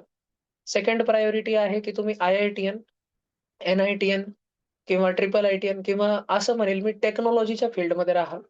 ठीक आहे. आणि ते असे जण ज्यांचं गणितात मेंदू फार चालतं.